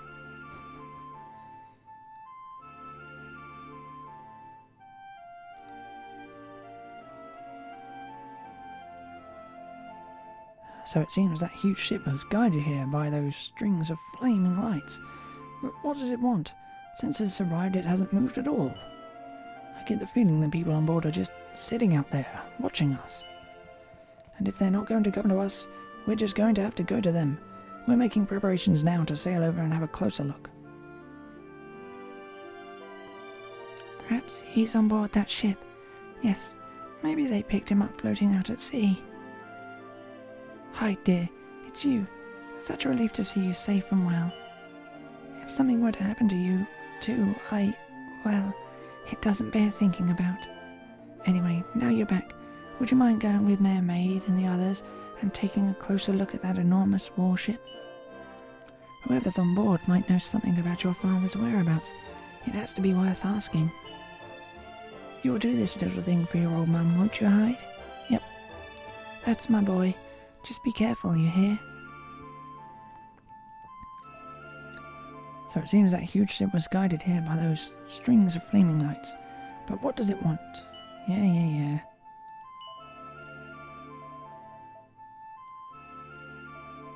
Actually, looks like we're pretty much ready to go. Right, time to go and find out who's out there. What's that? You want to come too? Well, I suppose there's no reason why not. If they're hostile and it comes to blows, the more hands on deck, the better. Come on then, there's no sense in dallying. Let's get aboard and prepare to set sail.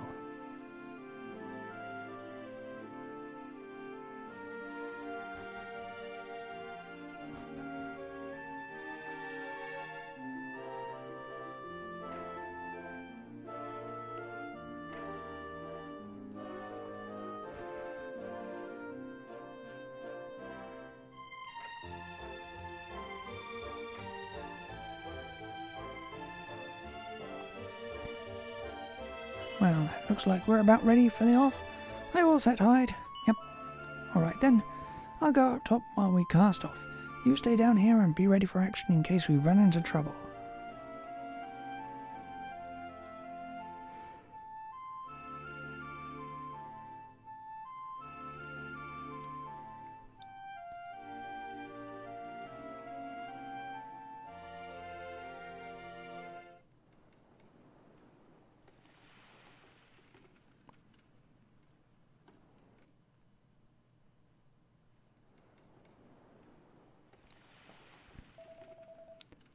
Oh, look at the size of it. I've never seen the like. Righto. Come alongside there and throw up a line.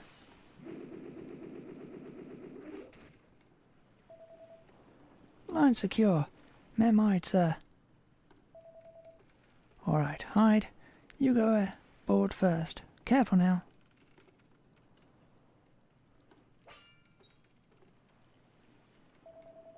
Avast there, you scurvy fiends. Do you think you can board our vessel as you please, do you? Away with ye.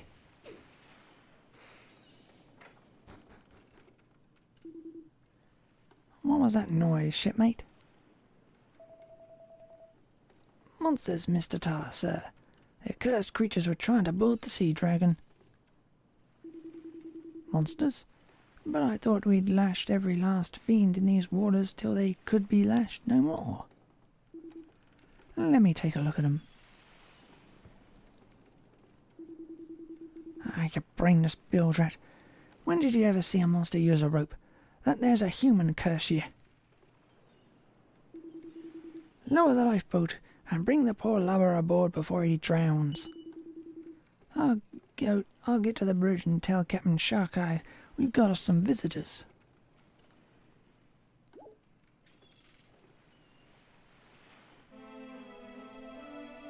Can it be 2 years already since Captain Sharkeye agreed to head the Royal Fleet? The results have been spectacular, just as your Majesty predicted. Alas, no matter how many monsters the crew of the Sea Dragon defeat, they seem to come back in even greater numbers. Yes, I rather fear our successes have drawn unwanted attention from the forces of evil. I suppose it is only natural given the zeal with which Sharkeye has been eradicating monsters all over the ocean. And if rumours are to be believed, he is planning to take things one step further. The reckless devil intends to deliberately draw the master of all monsters off to a distant corner of the ocean, where he will engage him in a battle to finish this once and for all. But, Your Majesty, that is unspeakably dangerous. Captain Sharkeye may be a mighty pirate, but he cannot hope to go toe-to-toe with the Demon King. Especially not now. Why, it was only last night that Lady Anise announced she was with child. I share your concern, believe me. Alas, he's not a man whose mind can be changed. We could try to stop him, but you know full well that he would go regardless. He'll fulfill his promise to save the world, or perish in the attempt. Yeah, you know me better than me own dear mother, Your Majesty.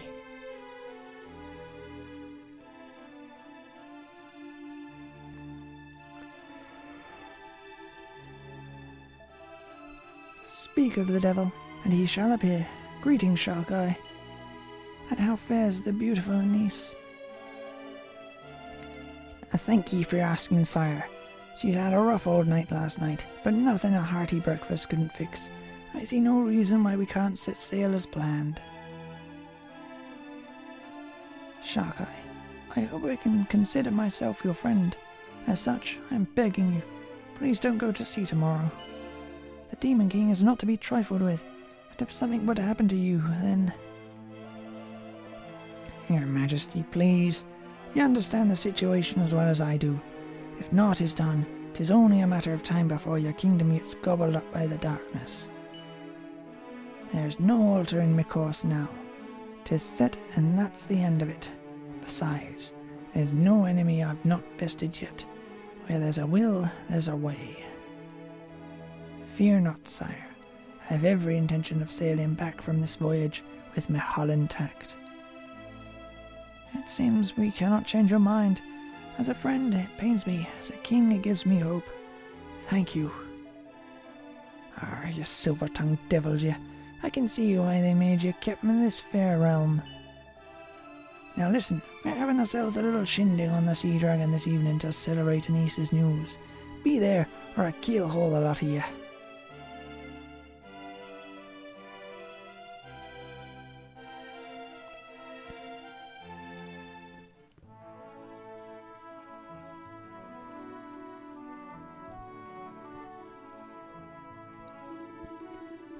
If we can put a bit more wind in these sails, the monsters will be upon us before we put more than a few leagues between ourselves and Buckingham.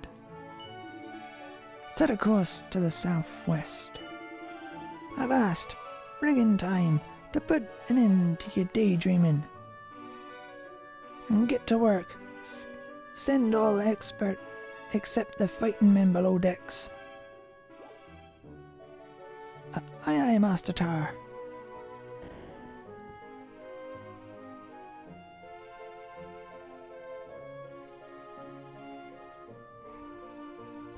Captain Sharkeye, I am here as a representative of the Kingdom of Buckingham.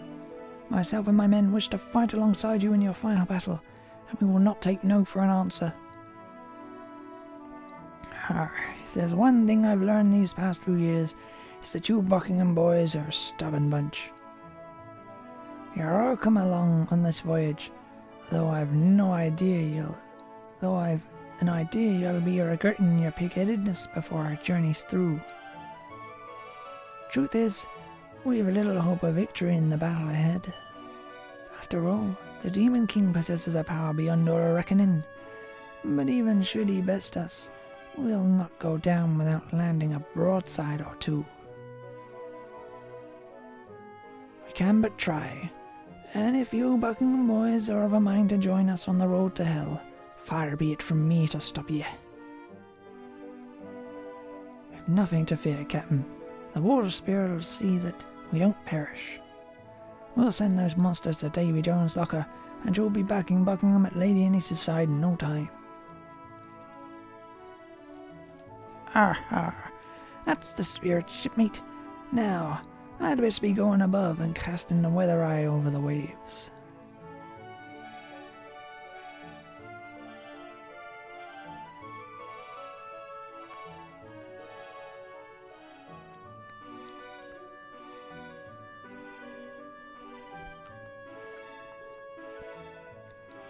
Ahoy there, Master Tar. Anything to report? Monsters, Captain Sharkeye. Oh, to the scurvy dogs as far as the eye can see.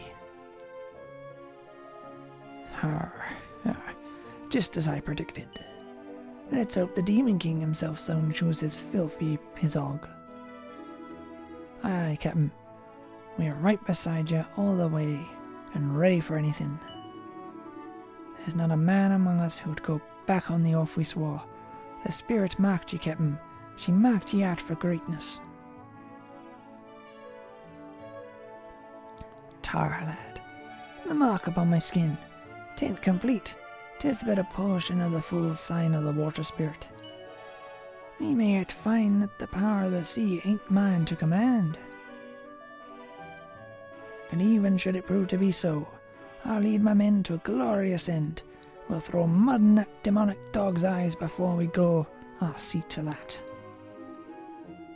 Bally there, Captain. I'll not hear such talk. You'll be back in Buckingham with your beloved Anise before you know it. We all will. You've an unborn child who needs you, and a crew here on the Sea Dragon who needs you just as much. Ha! Where would I be without you, Tar? You sentimental old fool, you. I need you sooty dogs no less than you need me. You made me what I am. But I'll not always be here. I can only hope that one day my boy will take the helm in my place. You know, Tar, I had a dream last night. I saw him, all grown, a strapping young lad, even without his father. And you know what I wished for? I wished that he'd one day find himself among a crew of square rigged souls every bit as faithful as yourself. Har. Now, that's enough talk of dreams and the like. No good will come of it. Make ready to engage the enemy. Aye, Captain. The men are all at battle stations. Avast, you scurvy dogs. All hands on deck. Prepare to fire on my command. Don't let 'em catch ye unawares now, boys. Ready? Aim! Fire!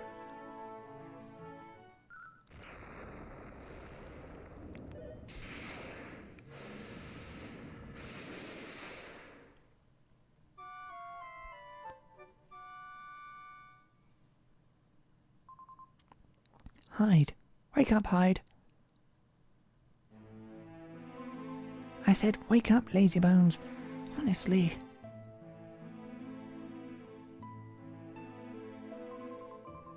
You must have been dreaming of something pretty dramatic, judging by the noises you were making. It wasn't a nightmare, I hope. Not really.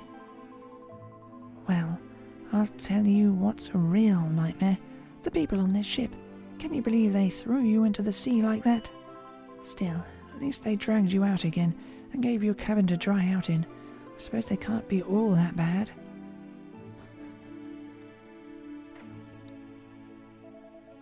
Har, awake at last, are ye? Good. Getting shark-eyed like a word with you, lad. Follow me.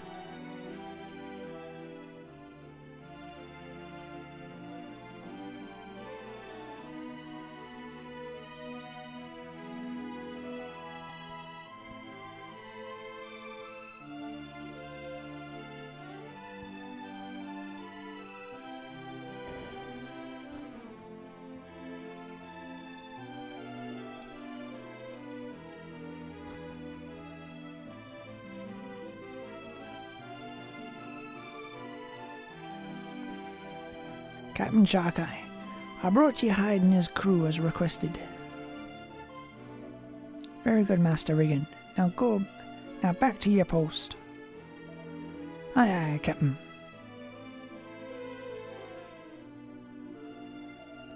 Good day to you, Hyde, and to your shipmates. Let me start by apologising for the welcome you received. The sea dog who cast down your rope is a rough old sort, but his heart's in the right place. Now, my mate's been telling me a little of your adventures so far, and of what else has been afoot in the world. 'Tis bone-chilling indeed to think we've been adrift so long, senseless and soulless, without ever making port. I believe we're beginning to put it all square in our minds. But I confess, I find it all a little hard to countenance. Could the sea dragon truly have been frozen solid for centuries? I'll not say it's impossible, of course. There's little I'd put past that scurvy scoundrel, the Demon King, but still. Anyhow, enough of that. I hear you've made quite a habit of saving all the places of the world from peril. And if my sources speak truly, one of these was the Kingdom of Buckingham. Is that correct? Yep. Then the king would have given you a little something by way of thanks. The sea serpent sabre. 'Tis a unique trinket, to be sure. 'Twas gifted to our ancestors by the very water spirit herself. I entrusted it to Buckingham's care on the morning myself and the lads set off for our final battle. I've no doubt that he passed it on to ye, knowing that somehow, someday our paths might cross. Would you be so kind as to show it to me? A glimpse of it'll go a long way to proving that what you've all been telling me is the truth. Okay. Hyde takes out the sea serpent sabre and shows it to Captain Sharkeye. Aye, 'tis the sabre all right, and there's very little doubt in your story. Which means that my dear niece is long since. Hyde, I need to talk to you man to man.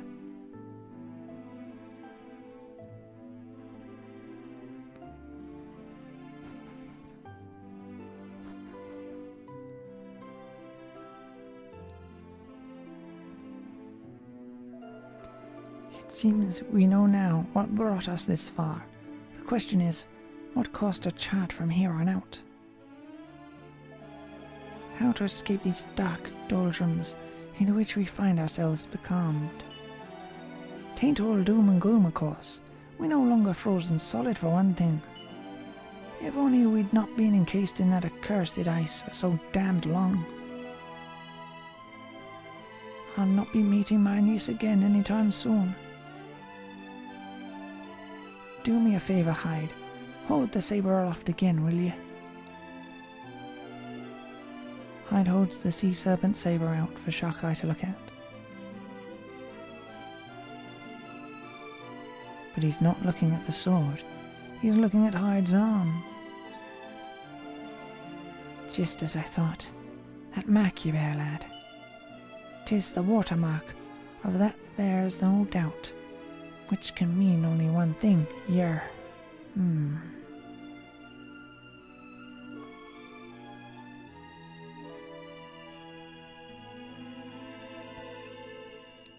Me arm, it burns.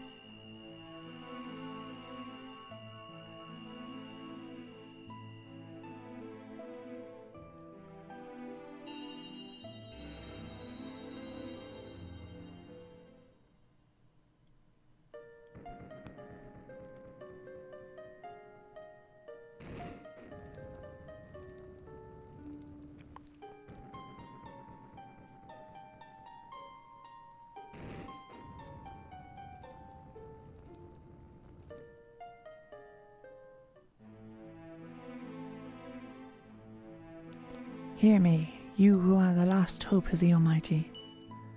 Finally your paths have crossed. Alas, they have done so in a world cut off from its surroundings and plunged into darkness. And yet, even in a world so tainted, so fragmented, Still, you awoke the fire spirit, Hyde. Your power is great indeed. The awakening of my siblings, the spirit of earth and wind, may not be beyond you. I am the water spirit. For many centuries I have slept, but always have I watched over you. Now, I too await my awakening. Fire, earth, wind, wake first my fellow spirits from their slumber. When you have done so, come to Rainbow Cove, sea serpent saber in hand, and call upon me. Water brings life, earth nurtures it, wind carries it, and fire allows it to flourish. And when all at last is ended, life returns to water. Our powers must be combined. The four great spirits shall free you from this world of darkness.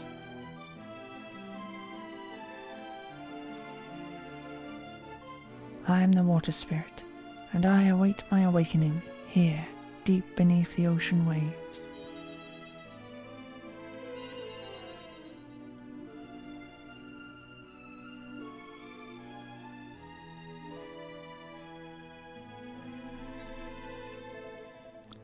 What's this? The mark on my arm has up and disappeared. Then it's as I thought, as my dream suggested. Hyde, you are my heir, my duty, the one myself and my crew were unable to fulfill. 'Tis yours now. The watermark on your arm, 'tis complete now. And our course is clear. When first we spied the flames lighten up the darkened ocean, they indicated two clear paths.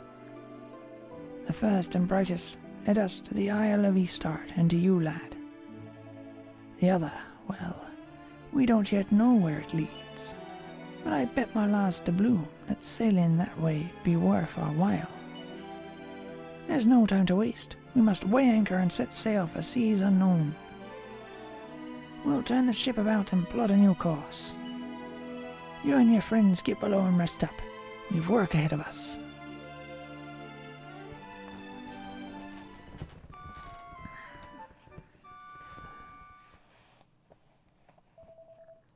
Hyde, psst, Hyde.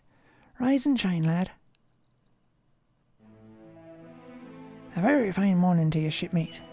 The sun's almost over the yard arm, and we have just made land. We sail all night along the flaming path, you see. You'll be wanting to disembark by means of the ladder at the bow there. That'll be the front end of the ship. Stay ashore as long as you need now. We'll be here awaiting your return. I clean forgot to introduce myself. 'Tis awful bad luck not to introduce yourself to new shipmates. The name's Riggin. I'll be taking care of you while you're aboard. Let me know if you ever needin' to rest.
Ahoy there, Hyde.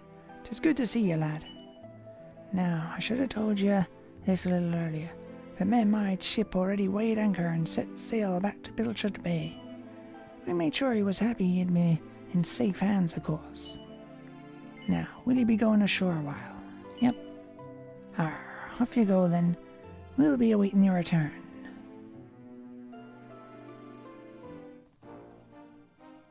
And yeah, this is of course here. Of course it would be. I have no reason to be here though. Ahoy there, Hyde. Welcome back aboard.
You've no need to fear for the ship's wheel, matey. I won't be allowing no monsters near it, come hell nor high water. Now, you ready to weigh anchor and set sail for Pilchard Bay? Yep. Aye aye, hoist the mainsail. All hands on deck. We sail for Easter Isle.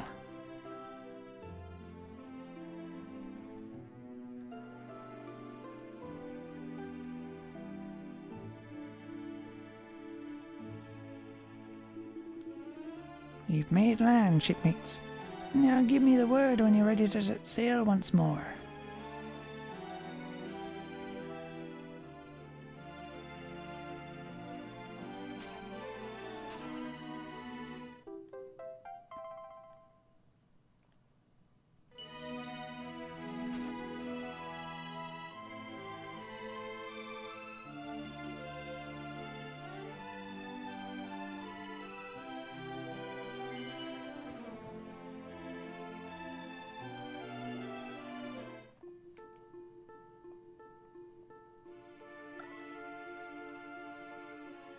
This way.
Halt! I cannot allow you to pass until I am certain you are not monsters. Allow me to examine you more closely. By the sands, these are no monsters. These are our saviors. But please, accept my most humble apologies for making such an insulting insinuation. We desert dwellers are delighted to have you here among us once again. We have awaited your return with great anticipation.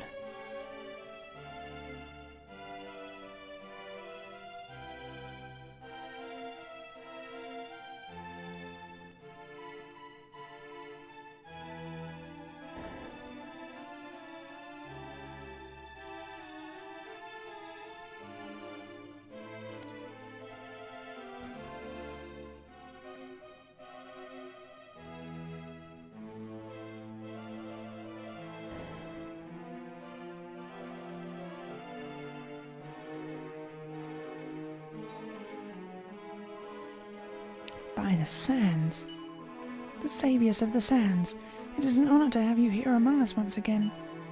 Queen Nefertia has long awaited your return.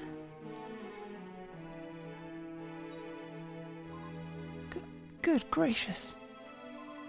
Queen Nefertia has indicated that she wishes to speak with you directly and in private. I will clear the chamber. Please, wait just a moment. Everyone, please, may I have your attention? Her Majesty is feeling unwell. I must respectfully ask you to withdraw.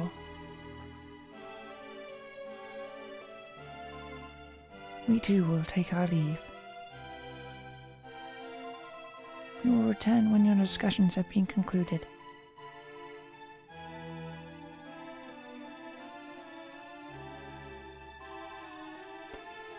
My dear saviors, I had hoped that you would come. Please, a little closer if you will. I am so glad that you are here. Since last we met, the Almighty has been restored, and the world has known peace again at last. Alas, this state of affairs lasted only briefly. Though he assured us that we would suffer no longer, my beloved desert was soon engulfed in darkness, and monsters came to roam the sands once more. My people were terrified, and as their queen, I could not suffer their misery to continue. Then I remembered something. Deep beneath the temple palace, sealed away in the shrine for safekeeping, lies a jewel of great evil known as the Blood Ruby. I feared that somehow this ruby was the source of our troubles, though it may have aroused the Almighty's ire. This being so, I paid a personal visit to the shrine and prayed to him for insight.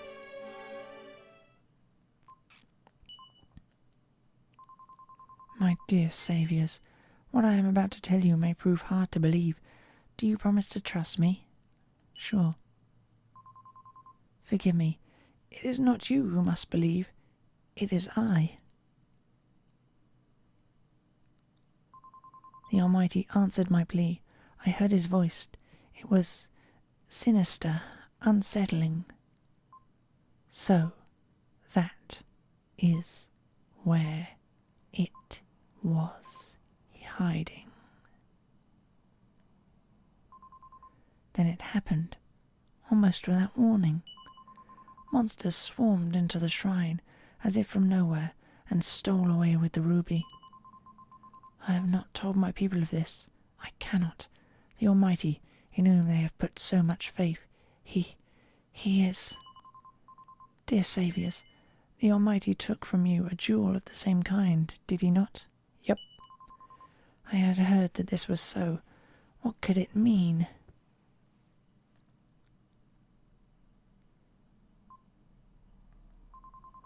I fear that we may trust in the Almighty no longer.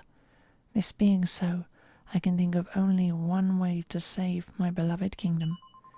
We must turn to the force that has protected we desert dwellers since time immemorial, the spirit of the land. Though he sleeps among the sands still, he watches over us. He will drive the evil from this land, but I fear he must be woken from his slumber in order to do so. Dear saviors, my people have need of your aid once more. The spirit of the land must be awoken, there is a wise man in Albabald who claims to know how this can be done. Please, I implore you, awaken him and save the desert from the darkness which threatens its existence once again. Wait. I, of course, have full faith in your abilities, but we desert dwellers cannot allow you to face such dangers on our behalf without offering you some small measure of assistance. You must take one of my subjects as your guide. The Order of Albabat has 4 strong sons. One of these will surely prove a worthy companion. I beg of you to allow us at least this small role in our salvation.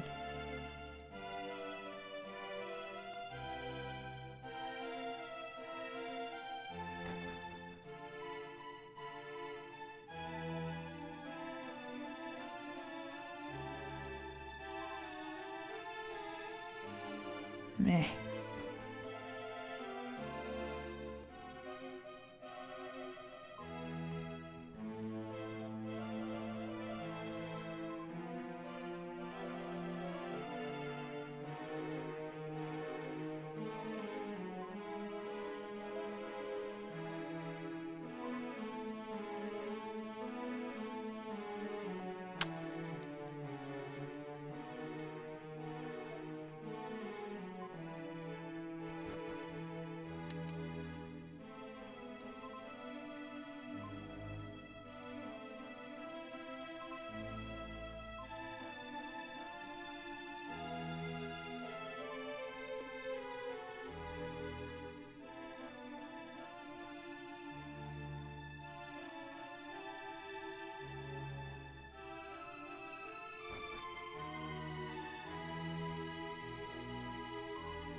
Ah, right.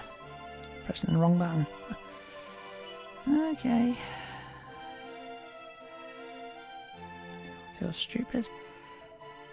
This way, please.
Of course, dear father, I would like nothing more than to help our saviours, but I believe that one of my beloved brothers should be given this great opportunity.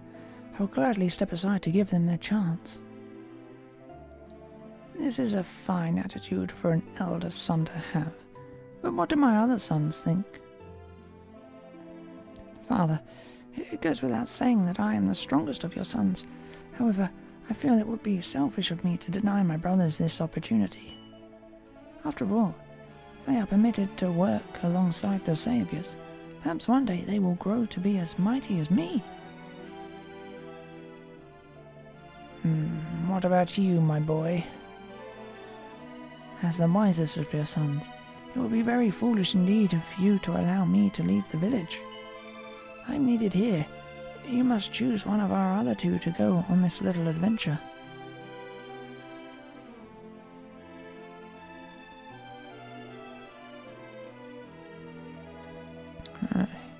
It would appear that none of you wish to accompany the saviours.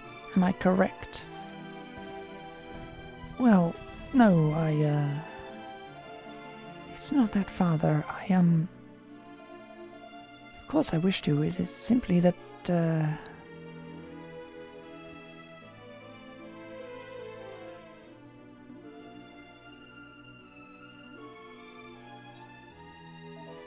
By the sands.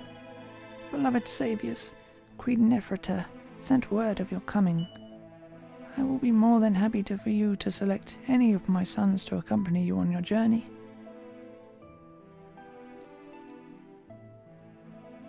Alas, they are all as cowardly as the lowest desert worm, and far more likely to prove a hindrance than a help. Still, the Queen has ordered it, and so it must be. The choice is yours.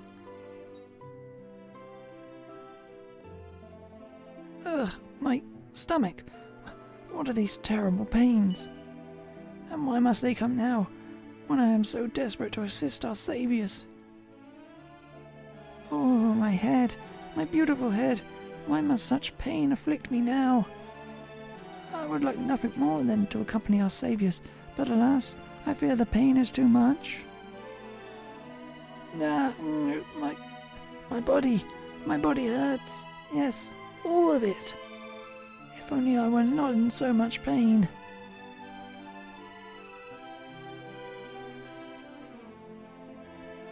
A sorry sight, I am sure you will agree. Perhaps Queen Neferta might be convinced to reconsider her plan. I will accompany the Saviour's father. Little sight? No. My brothers appear to be unwell. We have no other choice. I shall return to my hut at once and prepare to depart. I'll meet you there shortly, Saviours. Saeed is my youngest son, and my most capable. He will be of use to you, I am sure. His hut is located to the rear of this house. You must go there when you are ready to leave.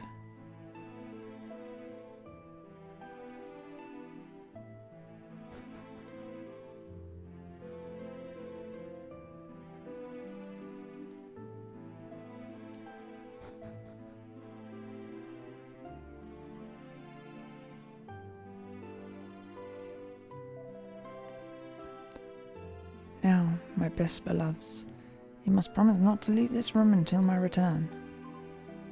Which? There are many monsters outside. You must wait quietly here.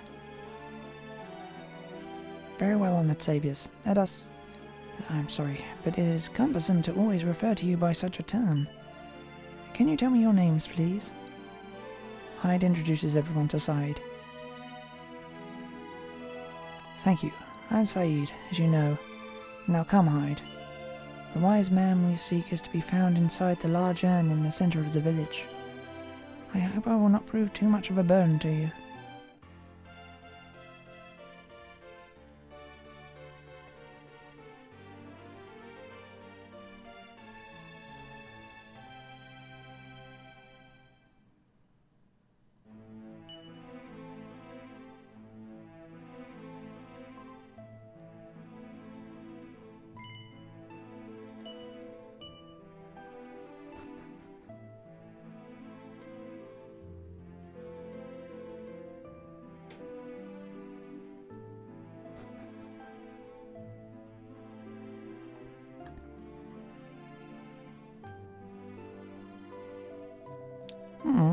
Do you wish to speak with me? You have the pained expression of one in need of assistance. Well, what troubles you? Hyde tells the wise man about the plan to awaken the earth spirit. Spirit of the land, eh? Yes, I know where he may be found. Then please, you must tell us. Where is he? How may he be awoken? Calm yourself, young man. All in good time. The answer to your first question is simple. He is everywhere. By this... You must not be so quick to anger, child. I speak only the truth. The Great Spirit is the very desert itself. He is to be found in every grain of sand. The sand you see before you, the sand in the village square, the sand in the gardens of the palace, all is he.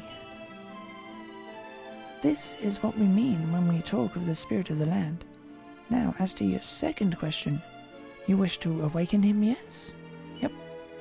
Well, it cannot be done here. Please, you must follow me.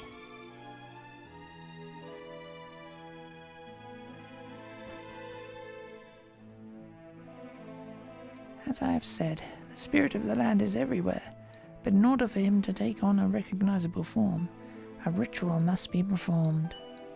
Fortunately for you, we wise men of Albabald value the ancient secrets. We have never forgotten how to perform this ritual.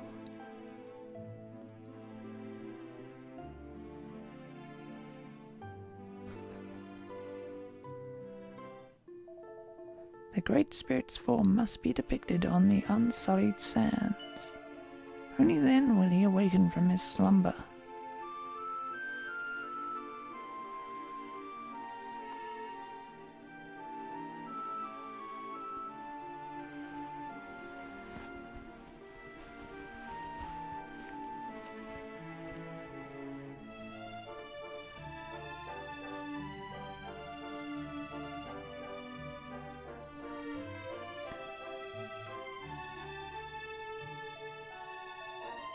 This oasis is protected by a great and holy power. It is the ideal place in which to summon the spirit. Please, wait over there, and do not make a sound. Great Spirit, hear my words. Let them penetrate the depths of your slumber. Watch as you dream. See your ancient form recreated.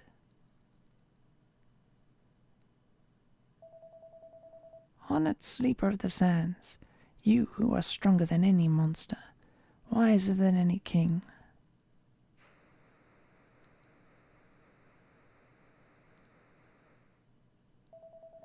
Your flesh is hard as stone, no sword or spear may penetrate it. You are our rock, our savior.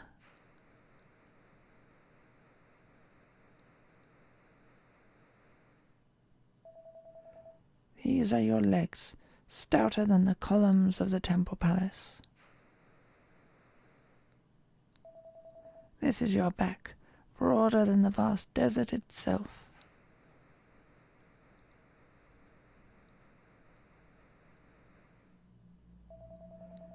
These are your arms, each powerful enough to smite a mighty lion.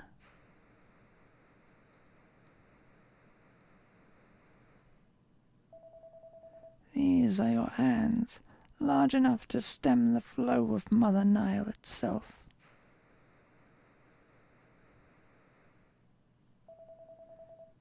Here I draw you in the sand, that I might summon you, spirit of the land.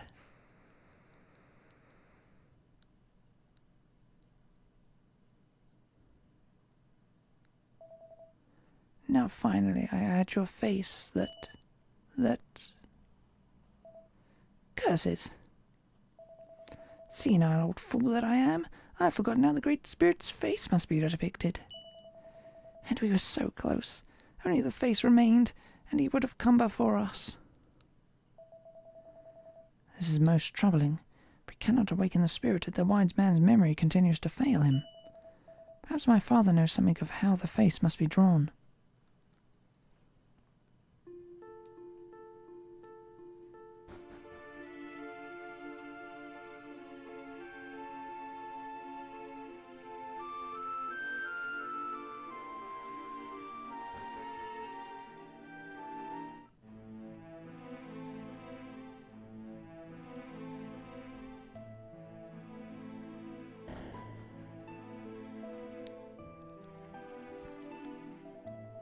Ah, our saviors.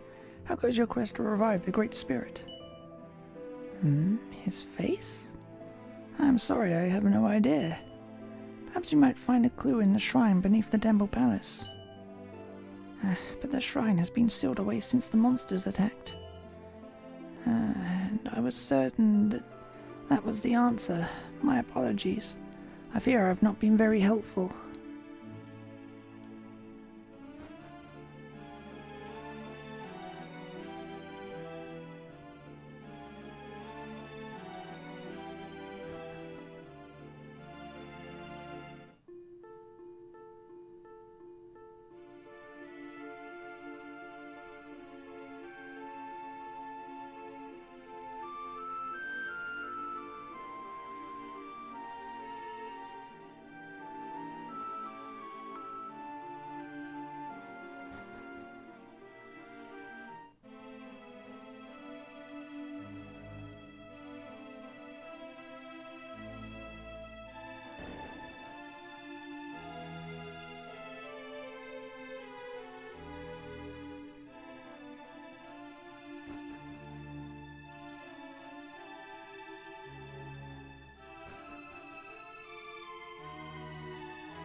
This is Queen Fertiti's grave.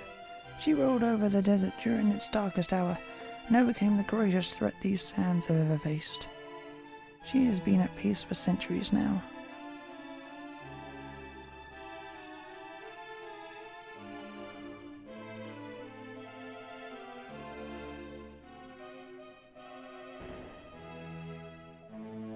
The shrine lies at the bottom of these stairs, but none may enter at present. This has been commanded by royal decree. I cannot allow anyone to pass, not even you.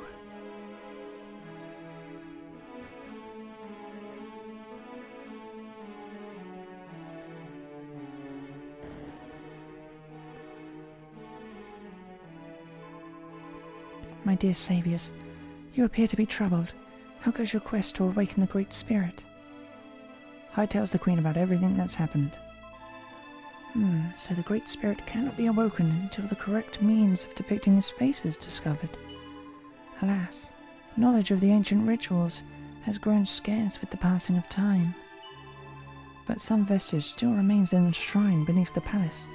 Perhaps you might find a clue there. I ordered it to be sealed off after the horrors that took place, but I will send word that the doors are to be opened for you. Feel free to seek out that which you require there, but be careful. Monsters still roam the hallways. You must be ever vigilant.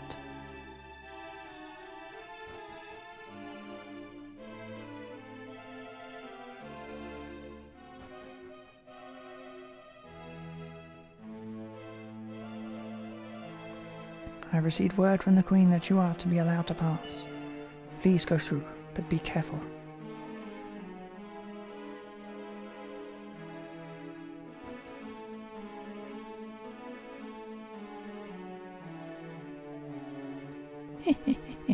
Our plan worked to perfection. I know that voice. Let us move closer, Hyde.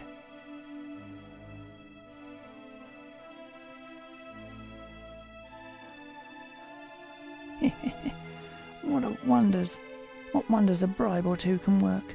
We are here, and we have arrived before Saeed and the others. Indeed, and we have found something. I have no idea what, but it seems very important indeed.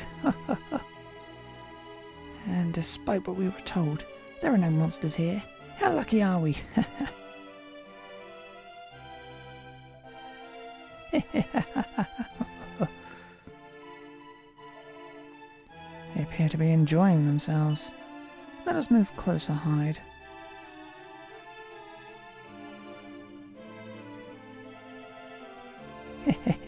You are late, Saeed. We have found what you were looking for, and we have done so before you even arrived. What fine brothers you have. We know how much you want it, Saeed. Shall we talk about doing a deal?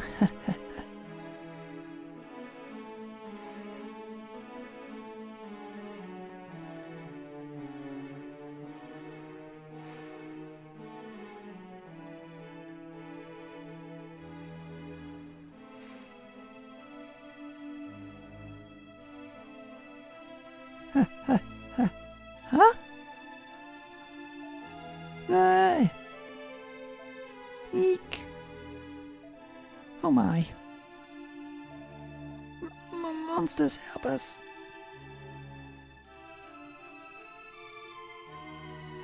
Saeed, please help us.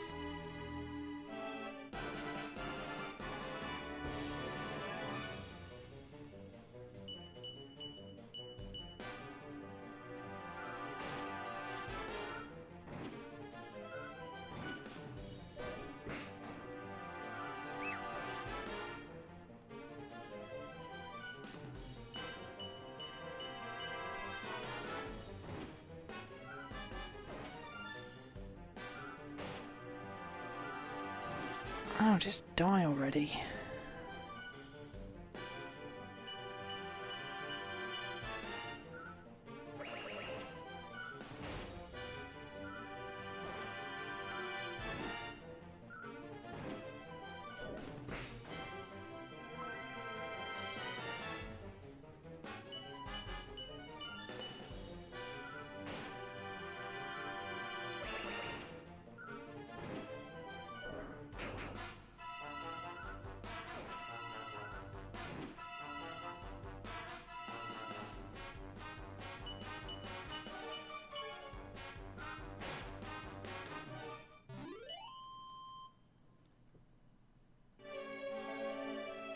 Oh, thank you.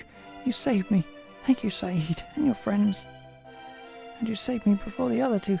I always knew you liked me best.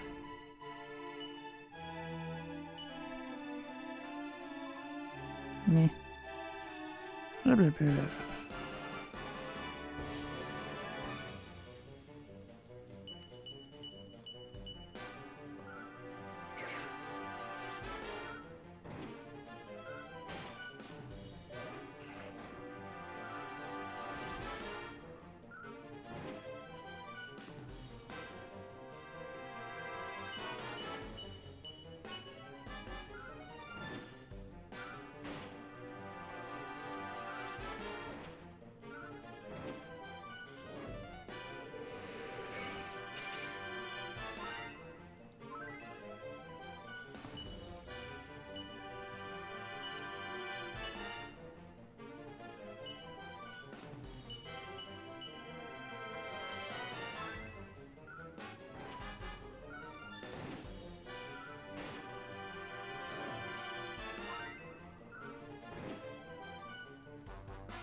Saeed, you saved me.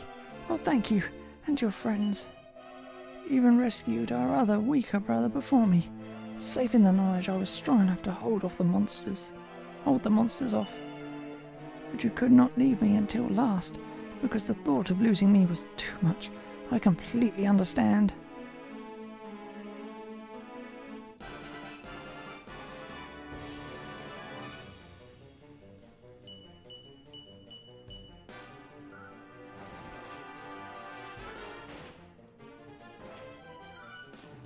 Okay, Saeed.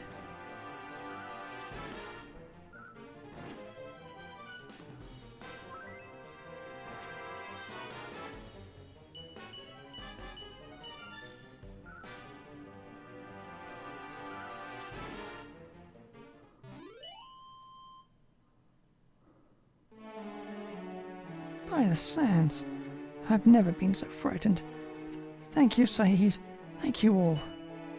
And do not worry. I know that you rescued me last because my weakling brothers had to be saved before me. That was terrifying. Thank you, Saeed.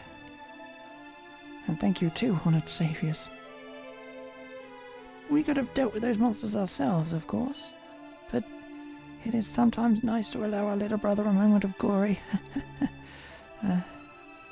Now listen, Saeed. There is a reason why we came here.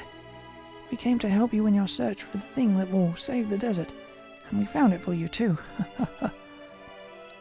We were too worried that the monsters might locate it first, you see. You are so lucky to have brothers as thoughtful as us. And all we ask in return is that you do us one small favour, one teeny tiny thing. Yes, one teeny tiny, very, very important thing.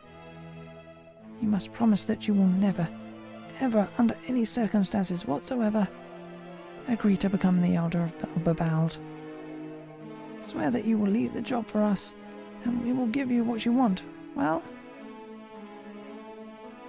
But I have never had any desire to become Elder. Huh? What? Truly? Truly? Really, truly? Really, really, truly?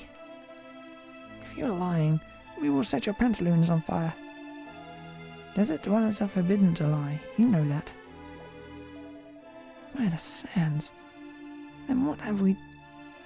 Then we have done it. Our future is secure. Praise be. Here, a present to celebrate.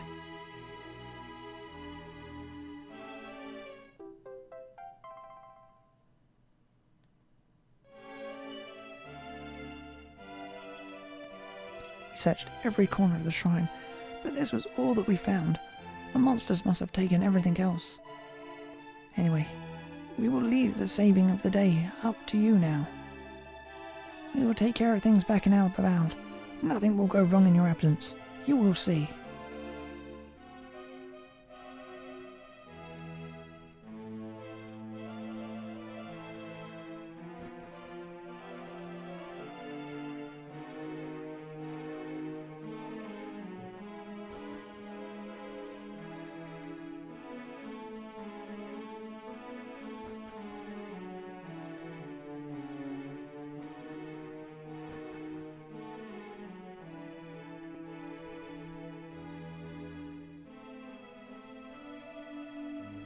So they found nothing in the shrine except this key.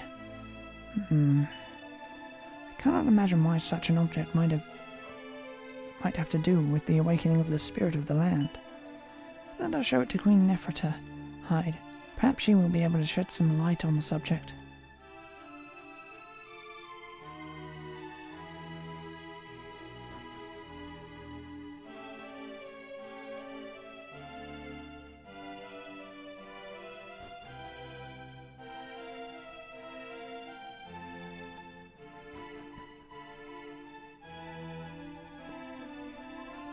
My dear saviors, you have returned, and how are things in the shrine?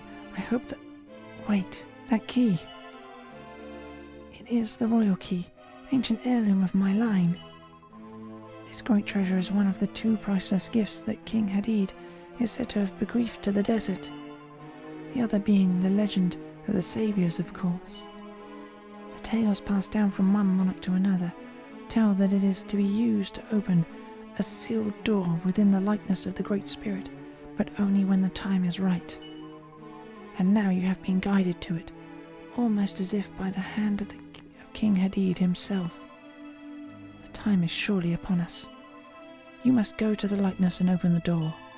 I am certain that behind that centuries-sealed portal lies the means by which the desert may be saved.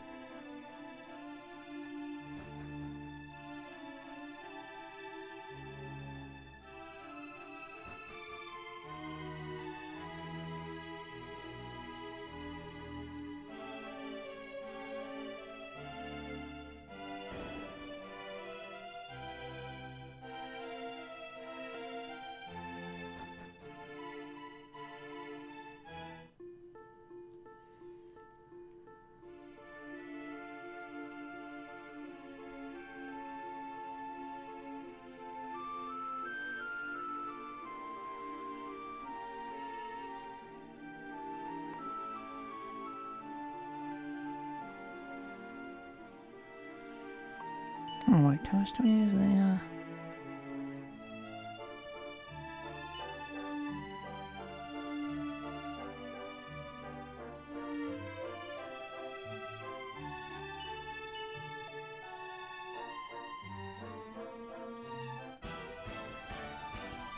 Oh, how am I meant to get to the likeness then?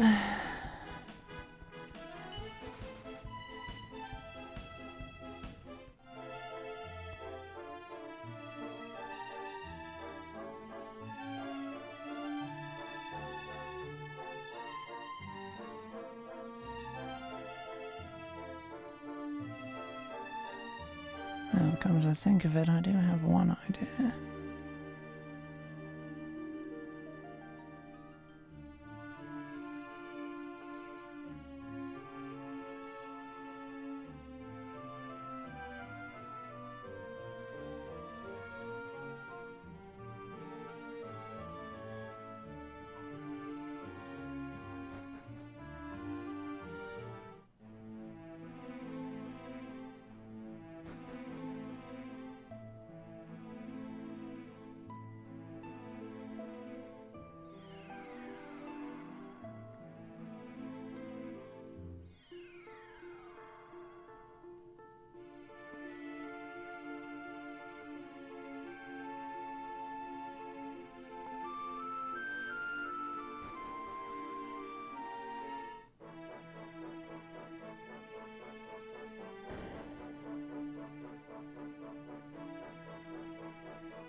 My apologies. You are not permitted to proceed any... Oh, you are in possession of the royal key. Then the time of which he who rebuilt the likeness spoke. It has come at last. Unlock the door which has stood unopened for so many centuries. Unlock it and go forth.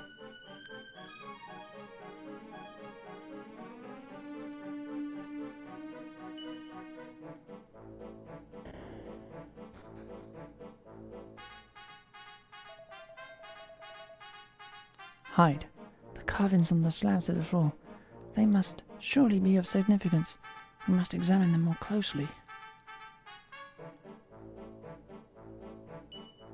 A mysterious message has been carved into the floor. 2 eyes to shine through the darkness. A mouth sealed so tight that only time will open it.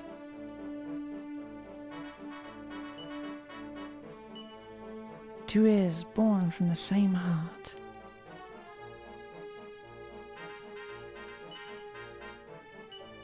A nose to search high and very low indeed for secrets.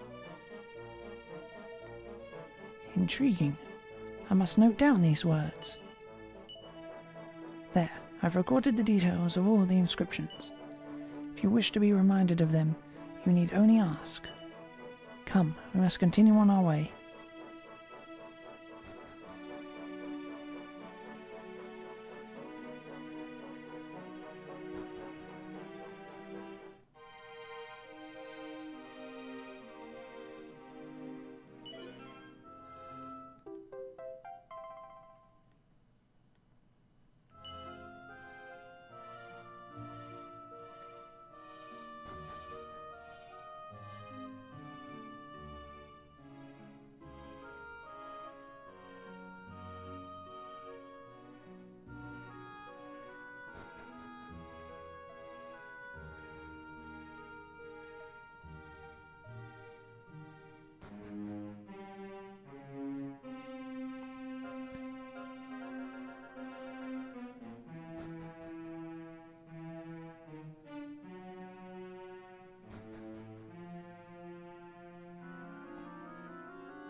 Great, now she's almost dead.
huge statue of a terrifying monster's face is blocking the way.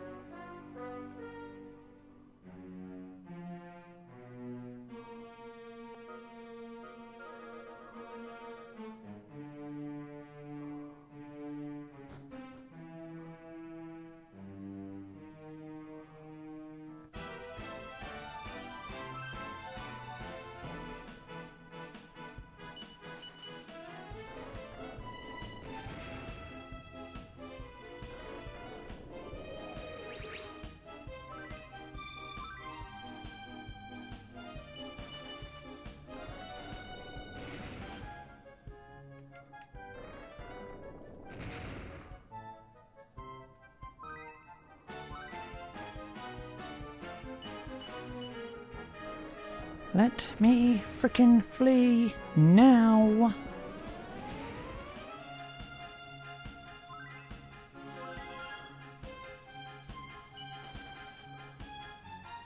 About time!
Of course, why wouldn't it be right in my path?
those eyes, ears, nose.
And I do not know what to do now. Huh. Great. Cheers.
Two eyes to shine through the darkness. A mouth sealed so tight that only time will open it.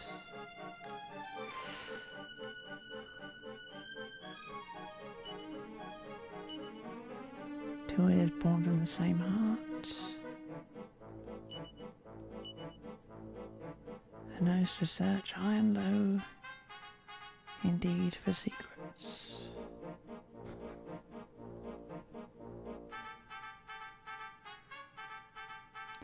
I think, can't be sure, but I think I've just got to wait there for it to open.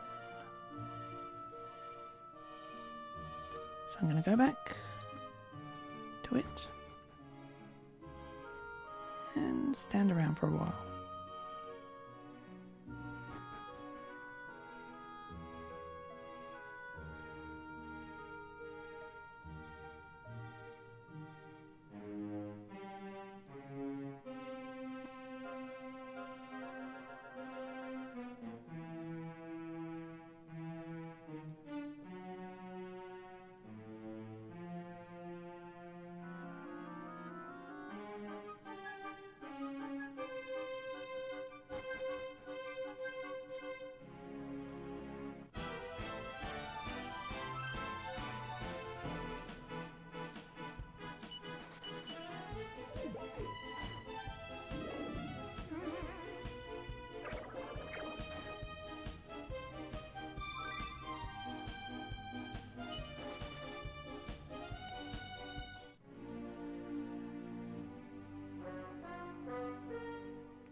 Oh, for the love of... Go away, enemies! I don't want to deal with you.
So, you have returned, hmm? By the sands, the face of the Great Spirit, you have gathered together the parts with which it must be depicted. Please, you must give them to me at once. Hyde gives the jewels to the wise man. Now watch closely, for you will not see such a sight again.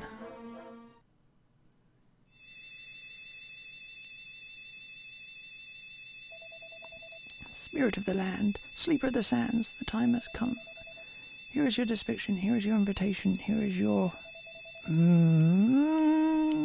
my goddamn auto-fucking scrolling text that I can't read in time.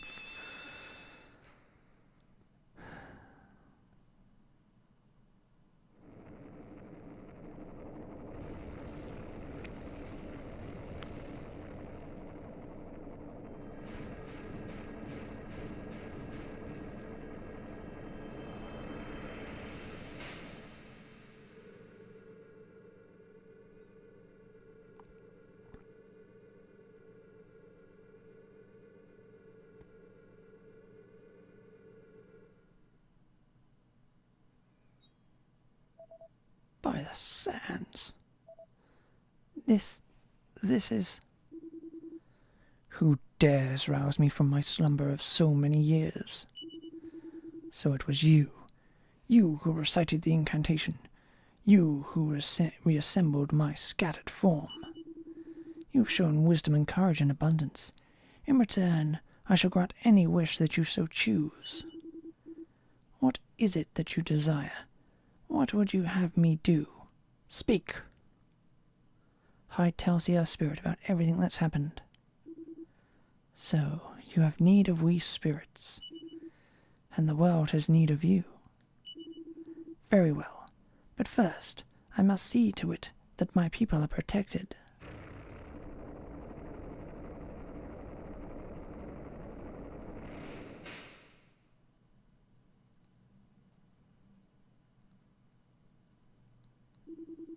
It is done. The desert dwellers will suffer no longer. However, as you know, I cannot restore this island to the world, not alone. Such a feat can be performed only when all 4 great spirits join forces. Only then will the desert truly be saved. You and you alone can reunite us, and I have faith that you will. Until that time, I will await you at the place called All Trades Abbey.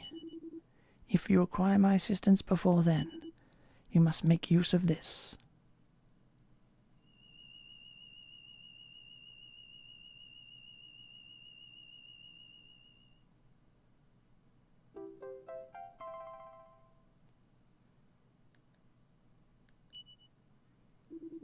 Return to the world and continue your quest.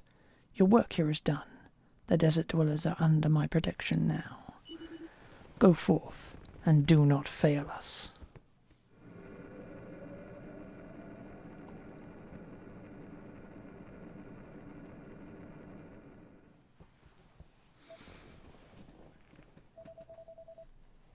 I sense that the evil oppressing the land has lifted somewhat. The spirit of the land, in the flesh, it is almost beyond believing. Thank you, Hyde. Without you, I would never have witnessed such wonders. The desert is safe now. The power of the Great Spirit protects it. Or perhaps it is your power. In any case, my work too is done. I must be returning to Albabald. Farewell. Oh, my back. Curse these aged bones. It seems I must help our old friend home. We will go on ahead to Albabald. You must go to the Temple Palace and tell Her Majesty of all that has occurred. I am sure she will be eager for news. Farewell for now.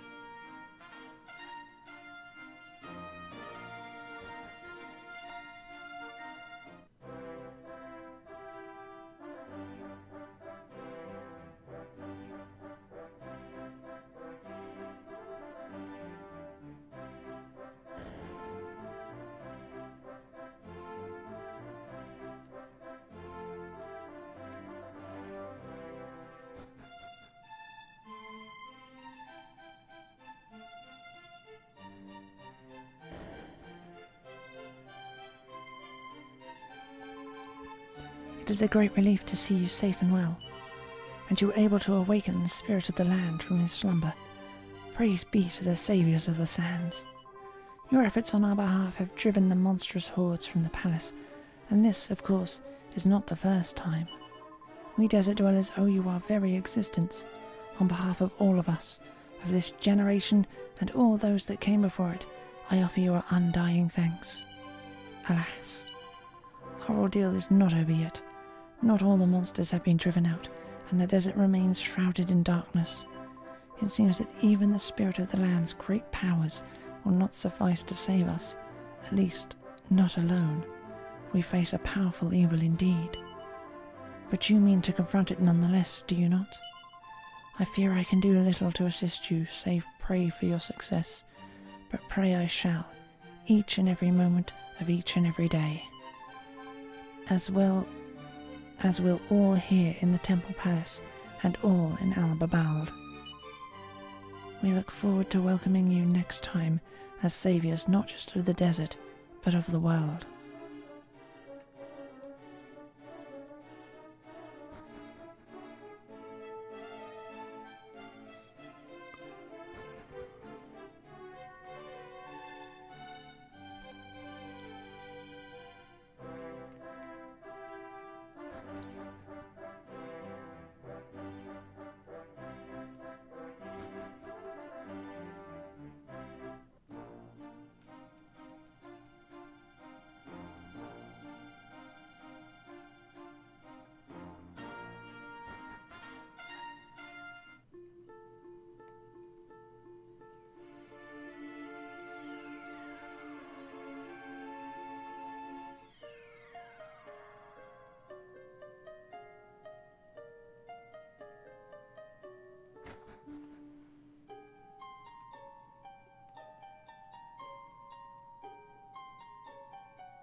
Okay then.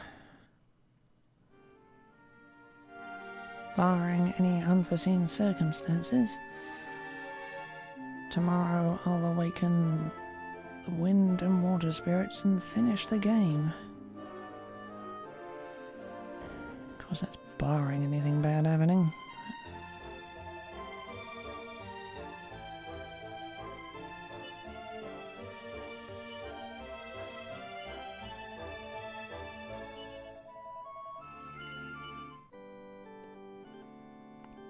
That'll be it for today then.